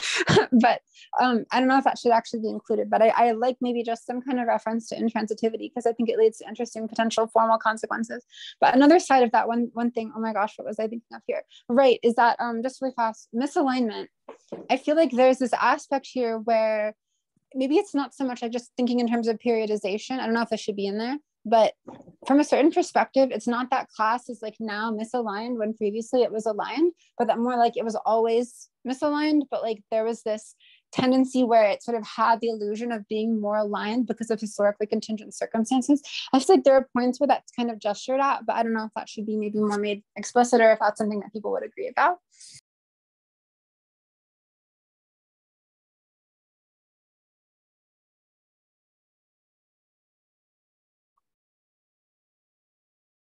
Sorry, I don't want to take up too much the microphone. So I'm muted. No, I was gonna say, John? is something I comment. Oh, is it me or is it John? Sorry.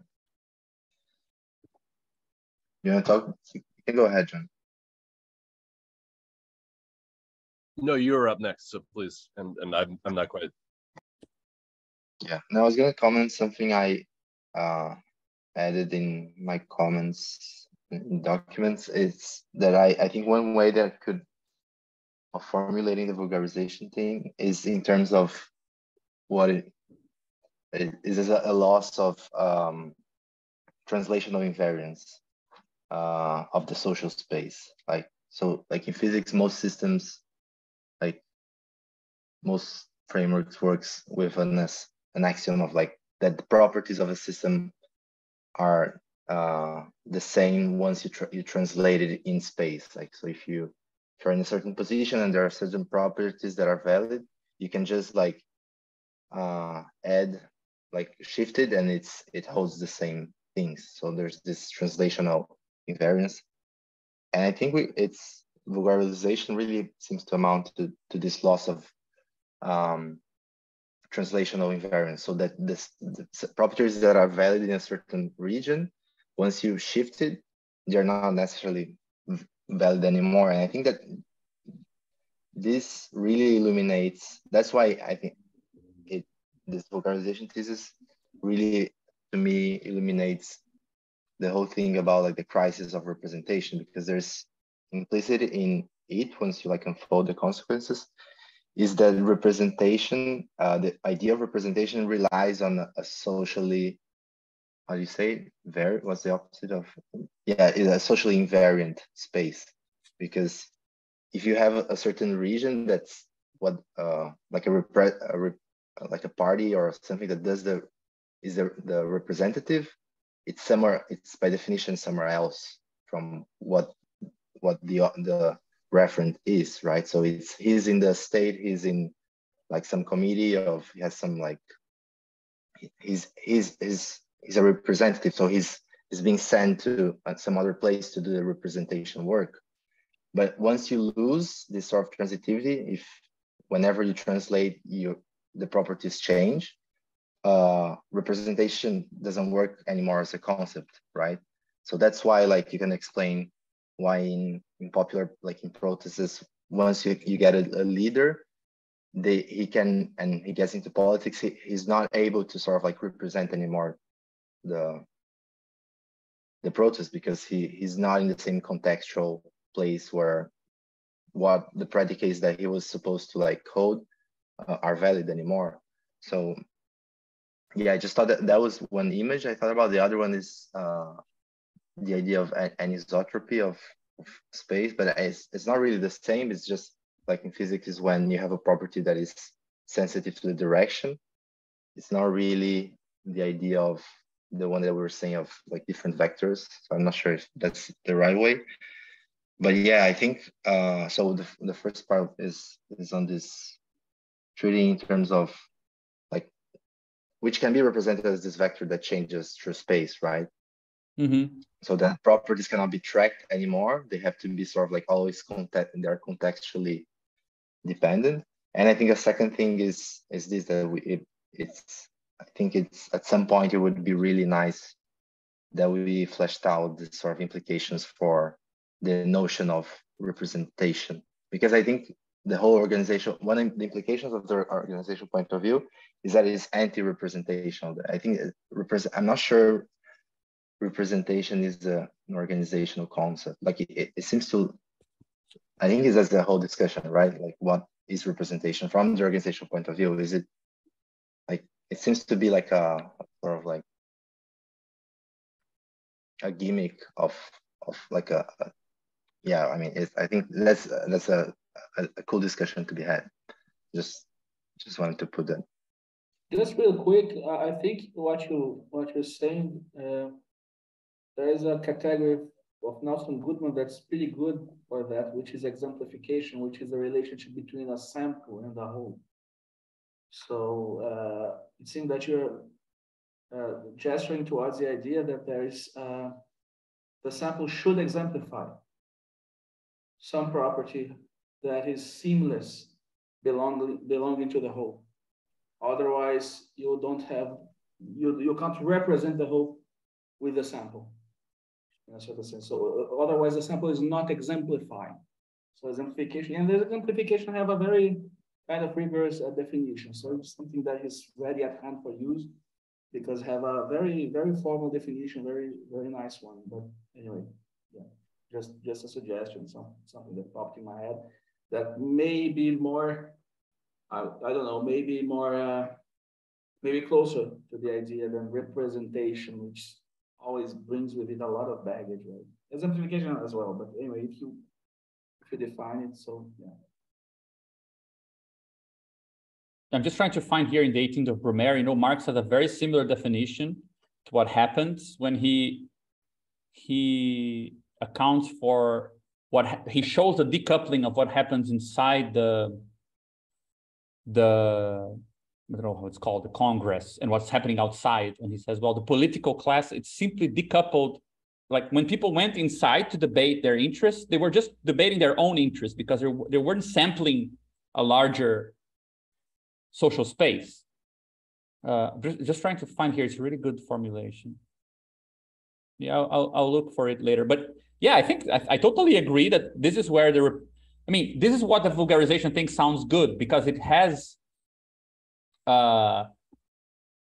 it's trying to mix together an effect of, moving from, you have the impression that the space of representation, discursivity, circulation is going to be unaffected, but it is actually affected by this heterogeneity, right? And one of the consequences, I think, is this loss of translational invariance. It's a really good example of this. Well, one consequence is that you might not be able to take a small subset of a larger space and keep the properties of that space by looking into that subset, right? Which represents that larger thing. Like we had this in 2018, and this happens a lot, that the relation between the sampling in election polls and what's actually the voting don't necessarily match up, because you can't really sample in the same way to get an idea for how everyone feels, right? And in more local ways, like it's easier to detach perhaps a representative of some organization from that organization when you don't have like common dependence ties that bind them to that organization and to their interests of that organization in different processes, right? Something like this. But Yeah. sorry, yeah. I was just came to my mind that also the idea of like the multiple like normative thing of is also like one, like, so agents that are able to carry over like multiple normative schemes that are like adapt to different like regions of space are also like well suited to like having a single scheme is not efficient in this kind of space. If you change, if you're able to keep like multiple normative schemes, then you're probably more apt to navigate it. Yeah, I think actually this is also useful to mention, because we only say it just have a footnote mentioning this author, but a guy who was very relevant in developing this idea, which you could say like the less Kurtian, the more polymorphous approach, right, or polynormative approach to peripherization, which is what we're calling the vulgarization or misalignment kind of approach, is this author called Gabriel Feltran, who is a social anthropologist here in Brazil. And he published a bunch of very kind of renowned papers on the sort of normative mapping and navigation in favelas and peripheral places in Brazil, where his whole point is that if you look at how life is lived in these places, there's a constant shifting and kind of negotiation between different normative injunctions you need to follow that don't really add up. So you need to be a model worker, because that's very valued, but you need to negotiate, with the drug traffic in your region. You also rely on the church a lot. I had actually was a patient, a guy who was studying the relation between drug dealers and the church in peripheries of different cities in Brazil. And how could you at the same time work for, drug trafficking and also be a model Christian in some sense? And you had to be all these things at the same time to survive, and they don't add up, and they cannot add up if you are to survive. So Feltran is a really relevant figure of kind of constructing this, the stakes of a problem of inhabiting a space with these characteristics. I think it was very relevant to that.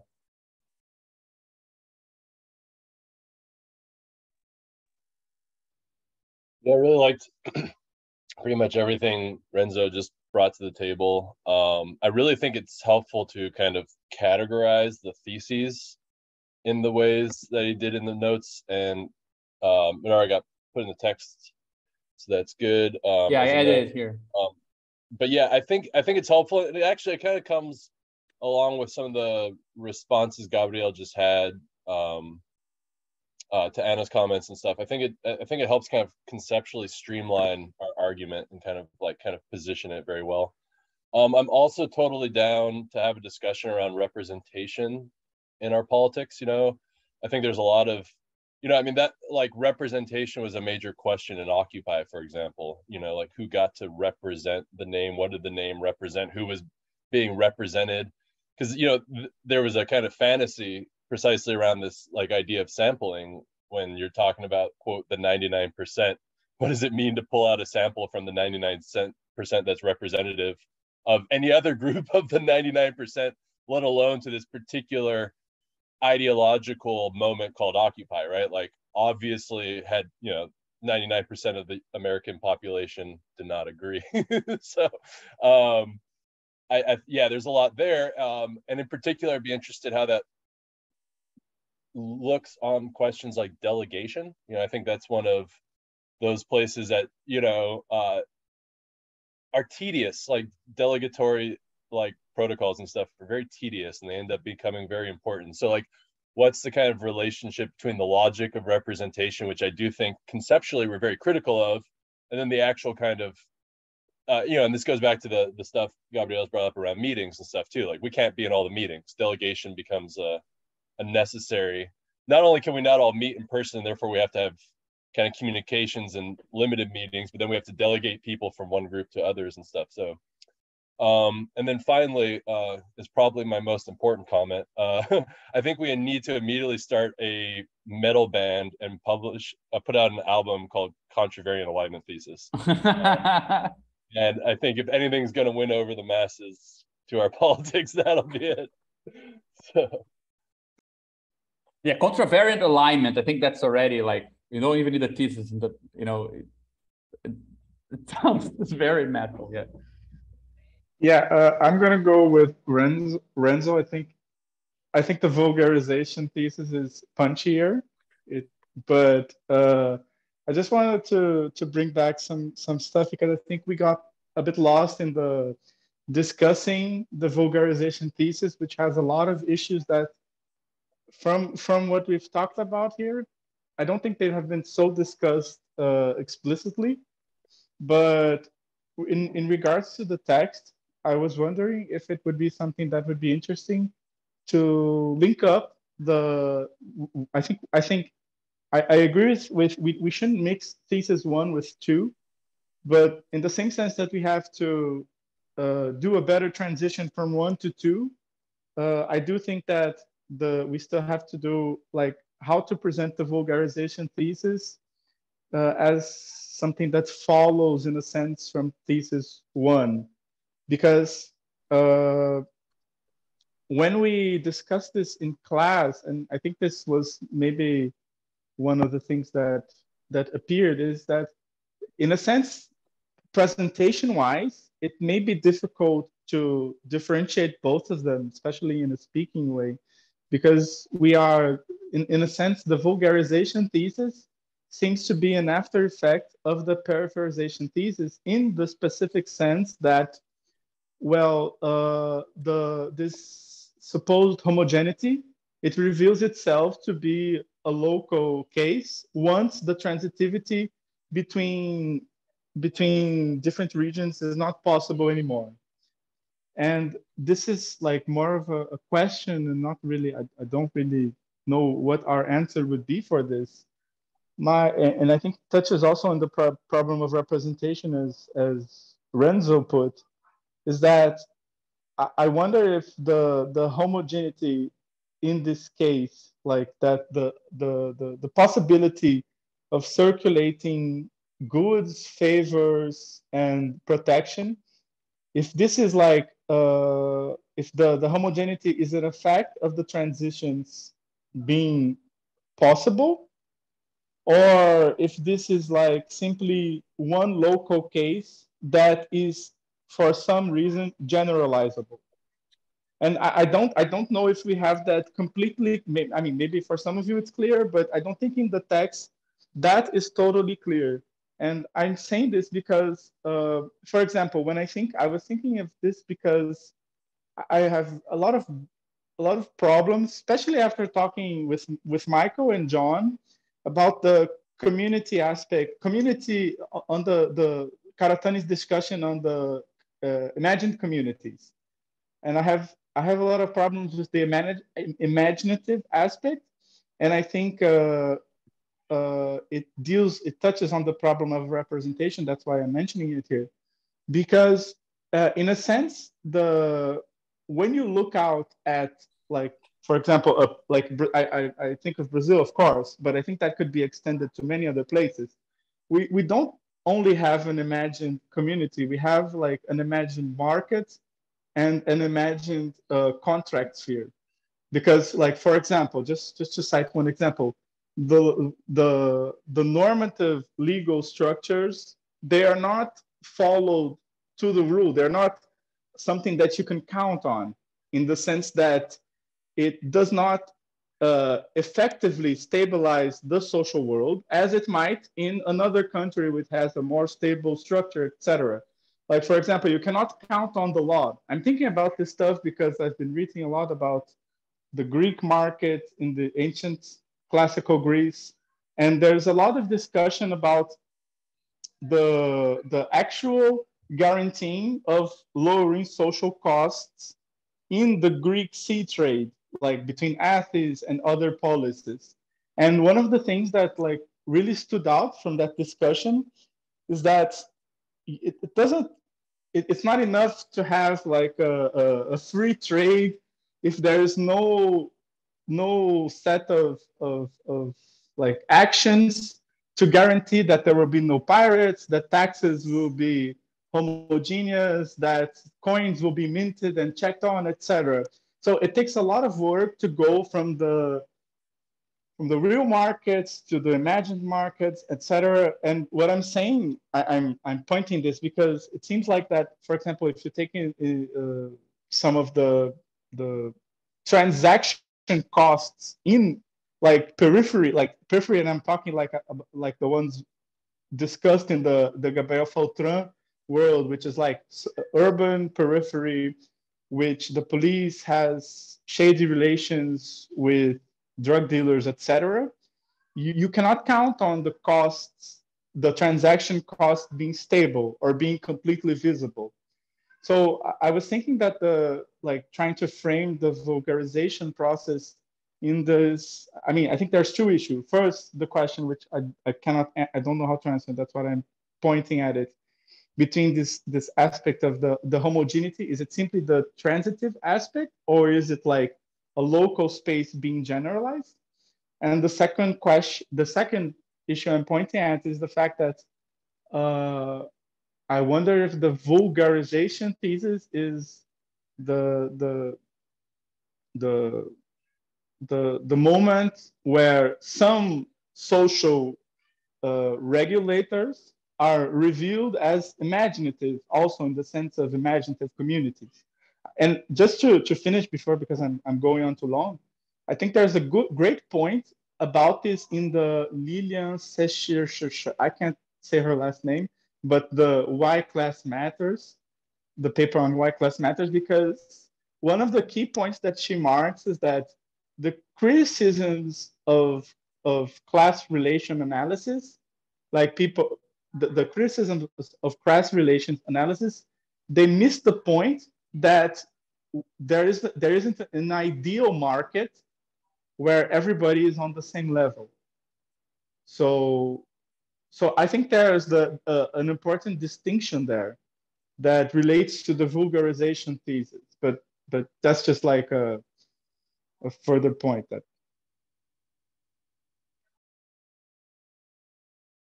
Man, I had a bit of trouble with understanding the first question, like if the homogeneity concerns transitivity or if it concerns something local being generalized.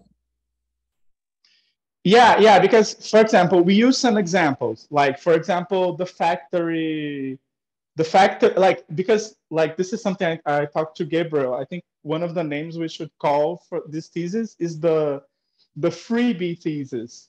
This is a translation of a word that Gabriel uses a lot when he talks about vulgarization, which is dar de lambuja. Because when you have a social world that is structured in a way that like all people are in a factory, they're wearing uniforms. The class experience is in a sense aligned to the class structure. I mean, that's the point. That's one of the points that is made, that this is something that is not aligned anymore. So like you have, you get a freebie in the sense that you don't have to put so much work in composing the class experience, because the way the workforce is organized for the extraction of value, in a sense, gives that as a freebie. So when you think about it that way, it seems like the if the vulgarization thesis is the uncoupling of this dimension, like is it something that like it seems like you have like a local situation with specific aspects that are not in fact like they're not like, if you go down to the details of all the working structure in the world, even in those moments where the industry was organized like that, that won't work, especially if we take into account some of the discussions in Chico de Oliveira's work, where, like, for example, the way that industry evolved in Brazil was in part it depended on the informal labor of people in a series of ways. So, but that like from this aspect, it seems like the vulgarization thesis would be like, oh, we had like a local space that for some reason it was generalizable, but now this is not generalizable anymore. And the other thing I'm pointing is that, like, okay, but if we are talking about transitivity, if the point is not generalizing a situation, but if the fact is that a space is vulgar when there's more of an intransitivity, so it doesn't seem like it's the generalization of a local space. I don't know if I'm clear. Maybe I'll try to write down if it's not so clear what I'm saying, but I think my distinction would be that, like, is the point situations that are heterogeneous, and before we had a local situation that was generalizable, or is it that homogeneity was the fact of transitivity between different situations being less costly, so that you could like transit from different spaces because things were organized in a way that it was easier to circulate? Yeah, it just seems to me like the two things are very similar, like that you cannot expect some small group of factory workers to have an experience that is common to all of them, you know, because it's not homogenized, and that you cannot generalize from local to global. It just seems too connected to me. Like, I'm not sure I got the... No, I don't think I'm being very clear, but I'll try to write down, because I do think it's an important point to have this cleared up. I'll take a note, because maybe it's something that when I organize it, it will be better, it will be clearer. Yeah, maybe my comment can be a little helpful, or I don't know if it's I think it's related though. Like, I was thinking about the earlier discussion. Well, many months ago, we had a discussion about the collective worker in Marx, and this idea that within the factory, the goal is to kind of atomize and reconstitute the actions of the worker, such that from a certain standpoint, it's just one collective worker, right? Not just a set of individuals, right? So this process of kind of melting down and reconstituting all the different actions in the factory, we could say at least the political economic side of it is it generalizes beyond the factory now. So into these fragmented social spaces, for each social space, you can kind of correspond a set of actions that used to be able to map those actions to individuals and communities, but now there's a certain, I don't know, yeah, what we're calling intransitivity. It seems to mean like you're also doing the same kind of thing, right, to the social world. You're the same way that you have the collective worker in the factory, you have this flexible space outside now, right? So I don't know if that's yeah, because like I have the impression, I mean, we're having a discussion on the chat about whether social intransitivity, the fact you cannot take any social fragment to be a good sample of totality. I think that all the theses point, like you could summarize the whole 6 theses into saying something like, don't expect anything to do the work of moving from the local to the global. You actually need to build the mediations that take you from one to the other. You cannot count on this, right? And perhaps we could, or we had the impression we could, because of very specific historical moments in capitalism in specific places. But even if that idea is really good, and that's why Marx emphasized factory workers are, yeah, God is dead, mediate your own shit. Like, if you want to build these things, you need to build them. Like, you cannot expect them to get them as a freebie, as Rafael said, right? I think that's, yeah, ultimately the 6 theses are about God is dead, yes. I think that's it. That's partially why I think that social intransitivity shouldn't really be a thesis, because it's kind of the point of all theses. So it should probably be clarified in all of them, because I mean that's part of the reason why we then talk so much about mediation, right? You could say section 2 is all about, let's say, the mediations that make human survival and that make capitalist circulation and accumulation possible are no longer coupled with the mediations that make political transformation viable. So if you want those things, political transformation, you actually need to build these things, right? Alignment is the idea that the work to get there is kind of partially done by the social situation, and we're saying, well, it's no longer done, right? So I have the impression that's kind of my argument about why I would say emphasize intransitivity everywhere, but not turn it into a separate thesis, perhaps as a kind of conclusion of section 2, like, you know what this all amounts to? God is dead. There is no so below as above. Let's finally, it's the final debunking of social mysticism. You cannot act locally and, know the consequences globally. Something like that, right? I think I was able to sum up what I was saying in the chat just now, because I think I'm going, if I ever was going to do a tattoo, I think it'd be God is dead, mediate your own shit. Homogeneity is a set of mediation, yeah, that connect the local to the global, or is the homogenization the generalization of a local situation? Well, yeah, homogenization implies you can sample most institutions and they work locally and globally in similar ways, right? Yeah, but I think I understand why I'm having this, where this is coming from. Maybe it will make it clear. Because I do think that, like, especially working through Patricia Reed's text, and also dealing a lot with the cosmopolitics, Gaia theory people, I think in a sense they tend to emphasize more.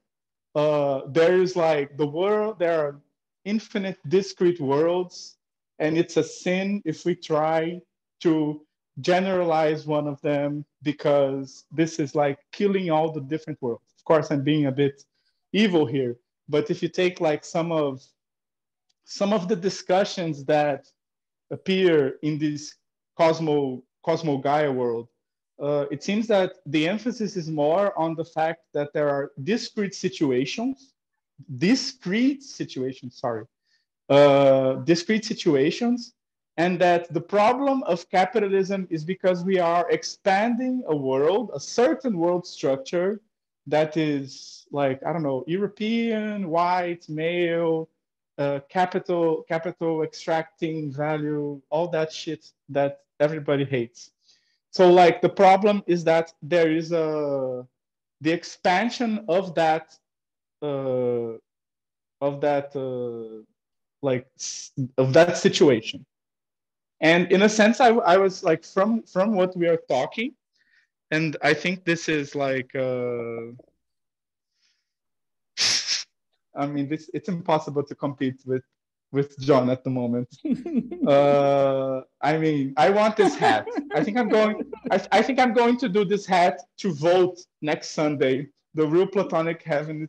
I mean, I'm seriously gonna do it and do a star of the Workers' Party. Like nobody will understand. This will be great. But no, John, please don't stop, because I mean, I need to do a hat. But so I was, because when we were talking, I think it's clear for me, maybe it wasn't so clear as before, that the main element in the mediation thesis, in the vulgarization thesis, is related not to like one situation being taken as a global situation, but the fact that there is a series of mediations.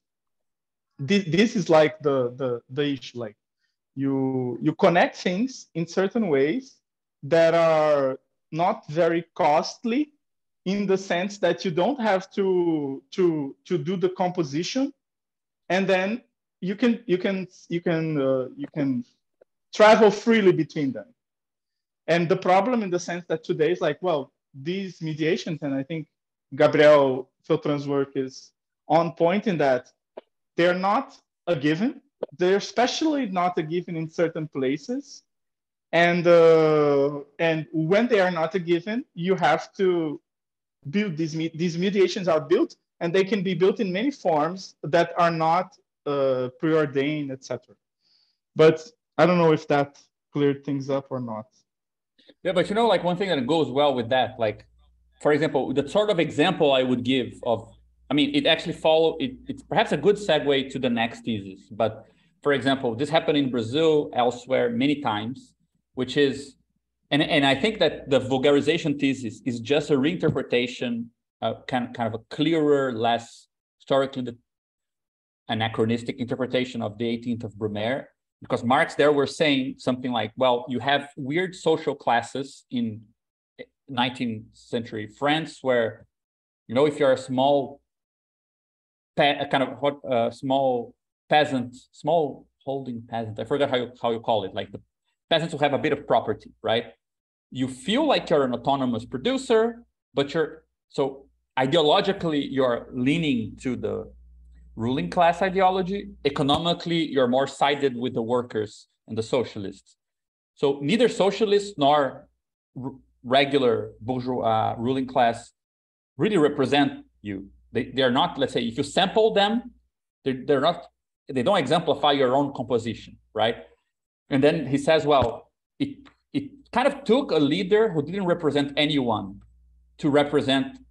So it took a contradictory leader to represent a contradictory class, right? And that's why Bonaparte would be, let's say, a better figure to go along, not because there was no representation, because signifiers pure, like in Laclau, but because they're contradictory in a similar way as to that social class being contradictory. And there is kind of a contemporary feel to this when you look at, for example, political debates between 2016, 2018, between the Trump and the Bolsonaro elections, where you would have a lot of leftist candidates trying to count on the freebie of defending democracy. Like, well, who doesn't want democracy? Who doesn't believe in, you know, democratic institutions? While the right was actually saying, I mean, I always go back to the situation because it was amazing to see Trump saying in the Republican internal debates, well, I gave money to all the other candidates. Like, when you say that, what are you saying? You're kind of saying, guys, we know power is not, you know, in the political sphere. Power is somewhere else. So he was with one feet inside the democratic presidential run and another foot outside of it in, another sphere of power. And he was contradictory in that way, while leftists were still hoping that by defending things that are universally good and therefore being consistent, that they would, let's say, appeal and seem reasonable. But they seemed far-fetched and anachronistic by doing that, right? In Brazil, we had that often as well, that sort of a left that is trying to defend something that for the general public sounds like you're defending a very small, localized experience, as if it was a general, because like we had Marcelo Freixo in elections in Rio defending democracy, defending the state and the application of law in a reasonable way, while people are kind of fleeing the police and having to deal with the state as an absent kind of and violent kind of part of their life. So didn't really match up.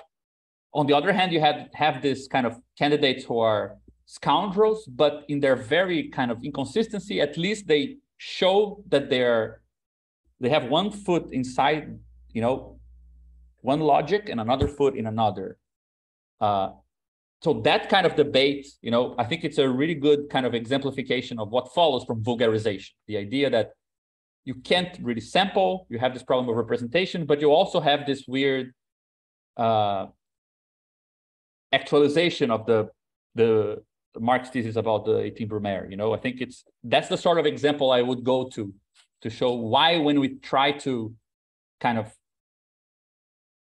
concoct a certain homogeneous political movement out of some feeling that we know what is universal, we end up being more legitimate and we sound anachronistic or kind of blind to reality, while right-wing leaders that at least recognize that something is corrupted in that the status quo of democratic liberal institutions, they actually at least touch something real that people feel like, okay, at least he's living in the same world as I am,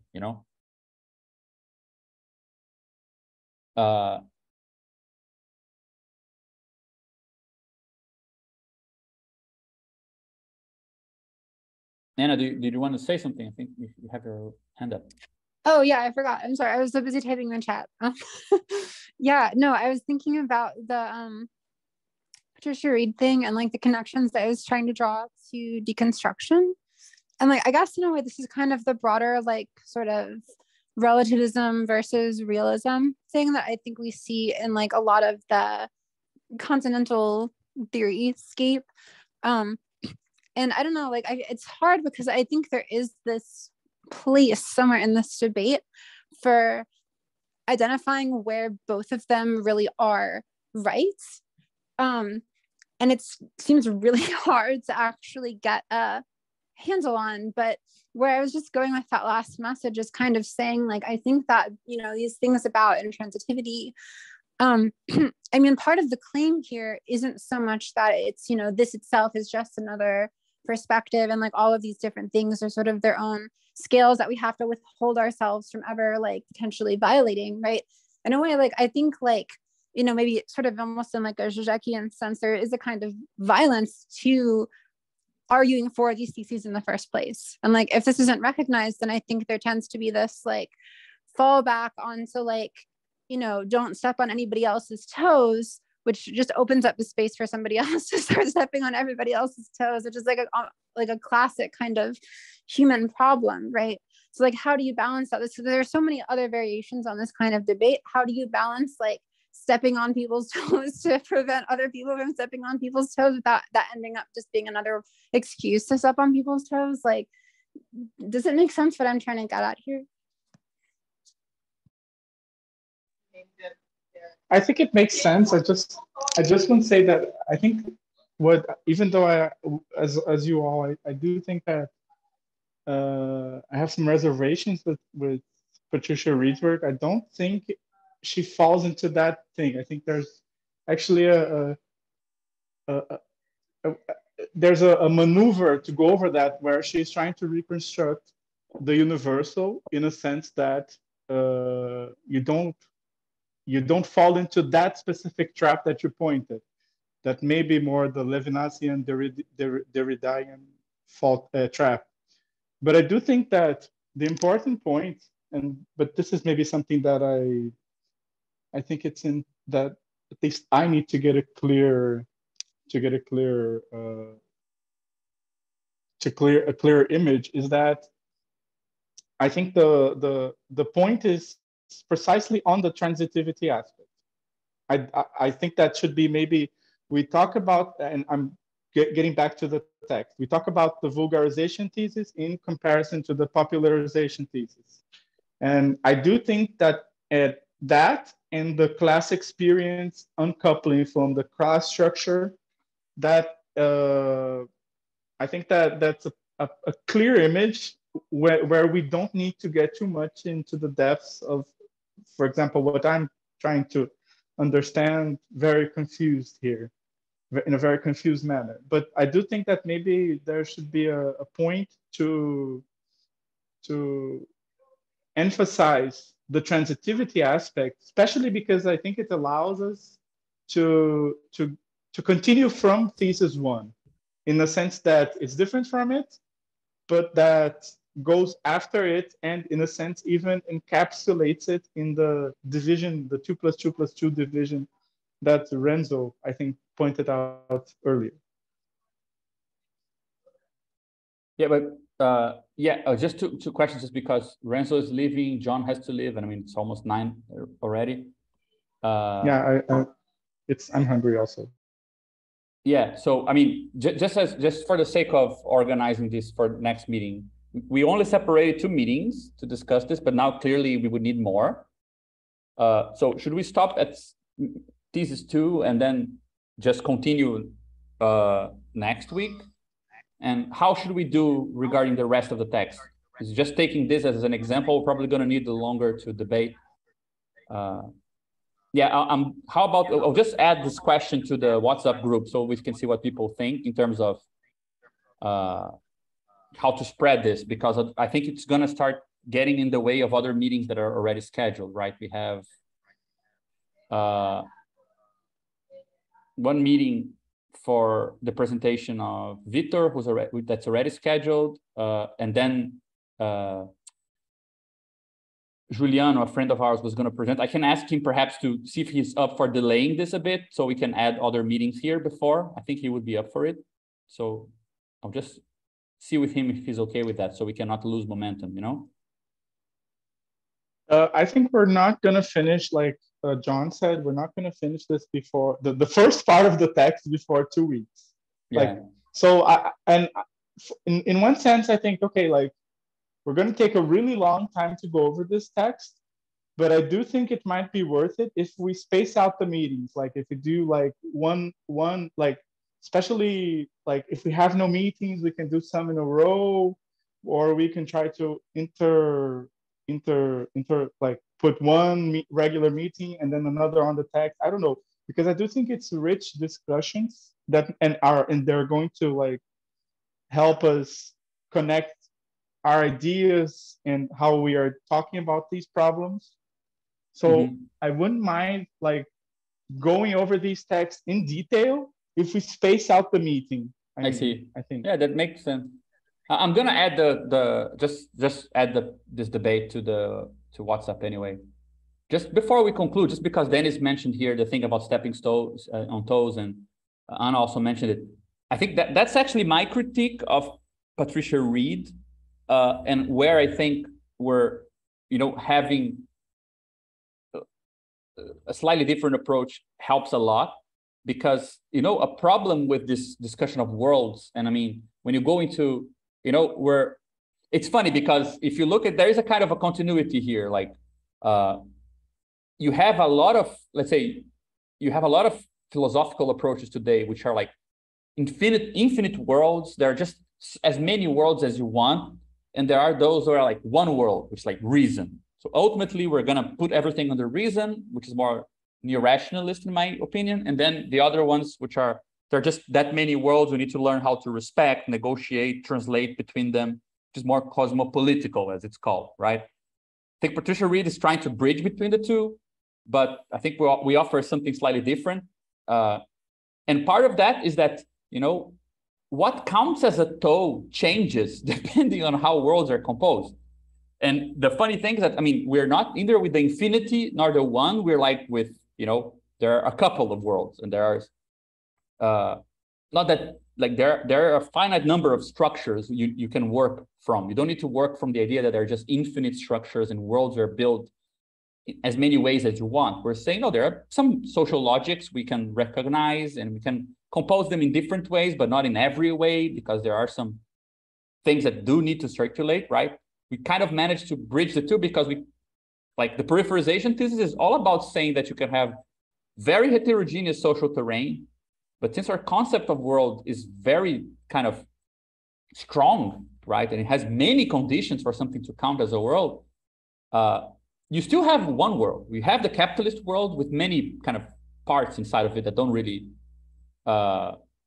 necessarily add up. So not adding up doesn't make it into heterogeneous separate worlds on its own. So we have a concept of world that aligns with the thesis that there is such a thing as the capitalist world, which is a global thing, and also accepts the social phenomena that cosmopolitical thinkers are trying to theorize as many worlds, but not really giving them the dignity of separate worlds necessarily, right? And I think that it makes total sense to me regarding the how to negotiate hospitality between worlds and stepping on the different toes while you compose. I think that there is the benefit of what we're doing is that since we're constantly moving, starting from the middle and then moving to the global and the local, and saying that what counts as a local changes depending on how things are globally synthesized and vice versa, it means that there's, you know, like, for example, there's a lot of philosophical work being done in Brazil today about how to translate between Amerindian vision of the world and their ontology and science and modern ontology of the world, and how will these ontologies translate into each other. But when you actually organize people together, and like indigenous peoples are fighting side by side with some, you know, anarchist collectives in a city to fight against something, you get a third thing, which is neither, you know, a mysterious third thing, which is neither what they were nor what the anarchists were. And what actually counts as, you know, the toes you shouldn't step on actually change. You know, what counts as meaningful toes for everyone can change. So I think that there is a way out of that that also doesn't take these structures to be so stable that you need to be precious about them. There is a bit of fetishization sometimes of people's life worlds with this, but I think it's just a direction that I think I'm optimistic about, you know, the very fact we can ground these very crazy ideas that we have on something that's slightly more concrete than the philosophical debates that are being had today. I think it also ends up being useful in coming up with a solution that doesn't necessarily pose kind of false problems about, but how will we respect everyone? But yeah, but in practice, I'm not sure if this is how the problems get posed, you know? Yeah, I think that's the point. Like, I think my point is, I think we might get confused if we don't stress out a bit more clearly. Not that we have to say like, oh, we are not this. I mean, I was actually thinking, by the way, that we could simply do a text that was like a page, a series of theses, like we are this, this, this, this, this. And at the end of each sentence, we put a footnote saying like not X, Y, Z. But that's not the point in this paper, in this essay. I think the point is to present a structured view of like our starting point of view. But in a sense, I think it's not like, I think I can think people might read this, because for myself, I'm not taking an imaginary reader. For myself, this ambiguity is not so clearly undone in what we are presenting. I don't think it's something that has to be structurally changed. I think it's like a touch up here and there, so that we might not be like allotted in the, because in one sense, like this, and this is something we talked about, the peripherization thesis. The peripherization thesis is we are distancing ourselves in a sense from the Brazilian empirical theory view that views these changes as dissolution, as the lack of form, etc.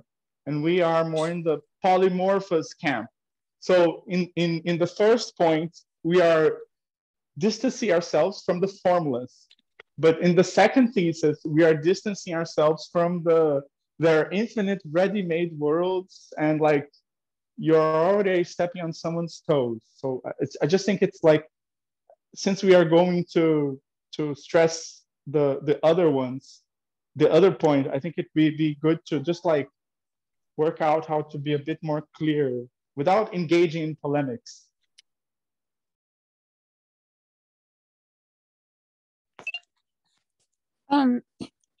Yeah, something I also thought might be good, just even in terms of a terminology thing. I just had this thought that maybe like, so that one Giannotti phrase that's used in the Atlas, sort of negating while configuring thing, I'm wondering if that actually might be useful in this context, because like what Gabrielle was talking about with like how, the toes don't stay consistent, right? That they change when events and processes and situations change. So I feel like there's this interesting kind of give and take between like, I mean, in order to actually like, respect anyone, you kind of have to take this risk. And like, I'm a big fan actually of Dufour-Montel's stuff on risk. You have to take this this risk of like harming them or creating some kind of problem, which is pretty much always like manifested in some way. But like through that process, there's also some kind of like space for positively configuring or like constructively configuring a different kind of relationship that makes more space for, I guess, both of you. I don't know. And I did mention really briefly the priest thing in the chat. I agree with Gabrielle though that like bypassing a lot of the philosophical, sort of really abstract philosophical things here is a good idea, especially in this text. Like this is such a politicized text. But yeah, just sort of bringing up the idea of like the way that priest situates gluons is like, oh yeah, there's not sort of just one, but there's not infinite. Like it just seems like a potential, and maybe even just for the fact that I'm pursuing the priest link, like that's something that I'm sort of noting down for maybe later work.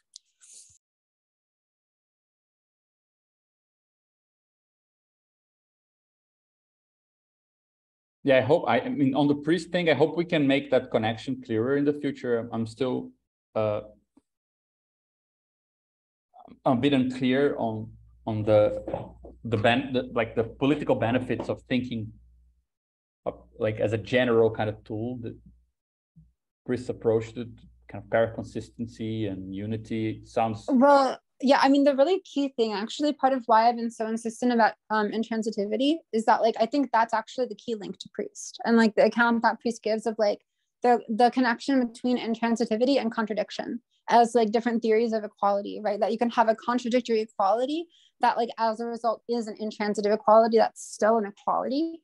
And I think there's maybe some space there to use those kinds of formalisms in relation to the political theses. But yeah, I mean, the stuff about like what, like, gluons not being infinite or whatever, I'm not totally sure how that would directly connect. I'm just going to be thinking about that, I guess, as I continue working on my pre-study stuff. Yeah, for example, just to show where my issue is, like, we know from this other logical things we've been working on, for example, to show that there is no direct transitivity between the logic of value as it appears in volume 1 of Capital and the logic of prices of production in volume 3, because they're really not the same thing, even though they're describing the same process. You don't need contradiction. You can, just with intuitionistic logic, you can show that you can composite things in such a way that larger syntheses will be decomposed in smaller parts that no longer are the same as the smaller parts you started from. So intransitivity is not necessarily connected with contradiction in a paraconsistent sense. You can get that phenomena in every logic, I think. So though I think it's useful to to find it also in these debates about paraconsistency and so on, I find sometimes that it's quite counterintuitive to our kind of, Hegelian Marxist frame to realize that, you can get that property without, our usual take, because, there is this, I'll just to add like a very nerdy philosophical critique of Hegel in Marx point to all of this. There is this desire amongst leftist political thinkers, especially if they like Hegel and so on, that, if I find something that is contradictory, I'll find something which has potential to be something else, right?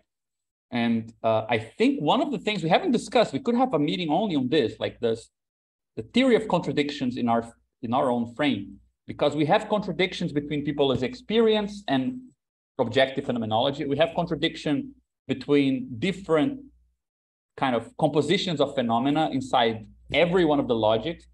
We have absolutely weak and non-subversive contradictions in paraconsistent logical mode. So, for example, we can show that reciprocity is paraconsistent, it's contradictory by nature, and nothing political follows from that, just like it wouldn't follow from the state or from capital.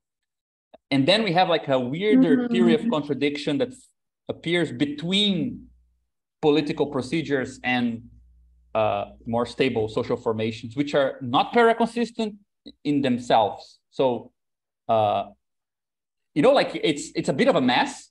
And I do feel like we still have, like, I feel like this because I think that was my position for a long time, that, finding the contradiction will be how I find the point of intervention. And that's, let's say, the last resource of transitivity. The idea that if I find a local contradiction, I will find a point of entry towards something that has to do with the totality, right? And I think that if God is really dead, then we need to accept that sometimes contradictions don't lead anywhere. And I find that to be a hard one to swallow. Right. Well, no. So, I mean, I think connecting to all of this, the point about how you can have intransitivity within intuitionism is really important. And in fact, like, I think what we're maybe looking at is these two different angles on intransitivity. Almost kind of reminds me of Karatani's like isonomia stuff, where like on the one hand you have the reciprocity side, on the other hand you have the freedom side, and maybe this itself is kind of like the paraconsistent way of looking at it. Like both are different, but they're also the same. Blah blah. But I mean, I don't know. I feel like there's room for using kind of both of these different angles in different contexts, both looking at like existing kind of conservative strategies or like modes and how they reproduce themselves, but also like actually about the strategies that are used by political movements, right? Like, you can talk about how it's sort of like, that reciprocity, oh yeah, we're not talking about it in this necessarily politicized way, but aren't all these modes also capable of like being politicized or being used by political movements in certain ways and that do certain things when they are? Like, I feel like there's it's almost sort of like a second order cybernetics jump, right? Like we're not just doing cybernetics at the outside, but we're also doing it on the inside, applying it to ourselves, right? So I feel like there's like, I don't know, there's a whole sort of fertile space, I think, for pursuing a lot of these more, if that makes sense. No, I totally agree. My ultimate point was just that I think that the debate about transitivity, it might be an even more general one than it looks, in the sense that it's crucial for us to know how to define how we connect, let's say, contradictory objects with the fact that you cannot really work inductively with them. So I cannot really say something about some other object based on the properties of this previous one. So there is no transitivity there, and how this works in these more paraconsistent spaces. But it seems like it's also the case in the framework we've been developing that intransitivity also functions beyond that scope. And I mean, it doesn't take anything away from anything you said. It's just that I find it to be even an even broader concept, No, I agree. I definitely agree. Like, I think that's also crucial. Like, and in a way, I feel like it's almost kind of implied, at least by Priest's philosophical angle. Like, I mean, one of the implications of the way that he's approaching this is basically like this sort of paraconsistent approach doesn't totalize the space. It's just looking at how unities are formed. He's really just focusing on what is the question of unity. And like within this different space of unity, there are all sorts of different ways of looking at things that are all perfectly valid, of course, right? So I don't know, I think then there is a sort of point where it's like looking at different social worlds, basically like what we've been doing with the different sort of multi-layered transcendentals. I think it's really implied really by either whether you're on like the Priest end or you're on the MES end or whatever you're doing. Like, I think there's a lot of space, really any of these sort of non-classical angles have a lot of room for expansion into totally other non-classical spaces. And that's part of what makes them like the sort of infinitely richer resources, you know? Mm-hmm. No, I agree. It's just that, I mean, I'm really trying just to suggest that it might be a kind of something that, I mean, I would just push towards treating Priest as a thinker, which I think ultimately Hegel is kind of connected to that, who will associate contradictions with a particular mode, and it will ultimately be like, you know, a addition to understanding unity and transitivity in what we call the mode A, rather than being the mode that has, let's say, sort of monopoly over the problem of unity, because you can still treat unity in a classical or intuitionistic frame, and issues of transitivity will appear in other modes as well, and then in the composition of all those modes. And right, I guess what I would say there is sort of, it's like unity is fine. It's almost more like the problem of connecting that to a totality, actually, because like the key thing that Priest sort of frames his entire use of the paraconsistent thinking on the question of unity is on the Bradley regress, right? And he connects it to all of these other like paradoxes of self-reference, but really it's the Bradley regress. And I feel like that's something that only really occurs when you almost look too closely at the unity or sort of expect to find certain things in the unity. But that doesn't mean that there are all sorts of other spaces where a unity can function without actually having to decompose it in that way. And this is sort of almost like a Rosen style insight. Like, you don't have to decompose unity in this endless regress, but when you do, it collapses like the classical fields, you know? Mm-hmm. No, but that's definitely an interesting debate there. And Dennis mentioned Livingstone's Politics of Logic, and I do feel like there is a lot of connections. I mean, also another, I mean, I think that really we should have take some time at some point to debate, you know, okay, what is the theory of contradictions and the types of contradictions and you know, concepts of totality that are implied with all these different modes, and then the complex way of joining them all. Like, I think we have that very underdeveloped idea of all of that. Yeah, I agree. Guys, I'll have to go now. I need to cook. So I'll just suggest then in our group that we try to schedule other meetings besides the one we already have planned to go over the text. I'll also change the website to show that next meeting we're just going to continue discussing section 2 then.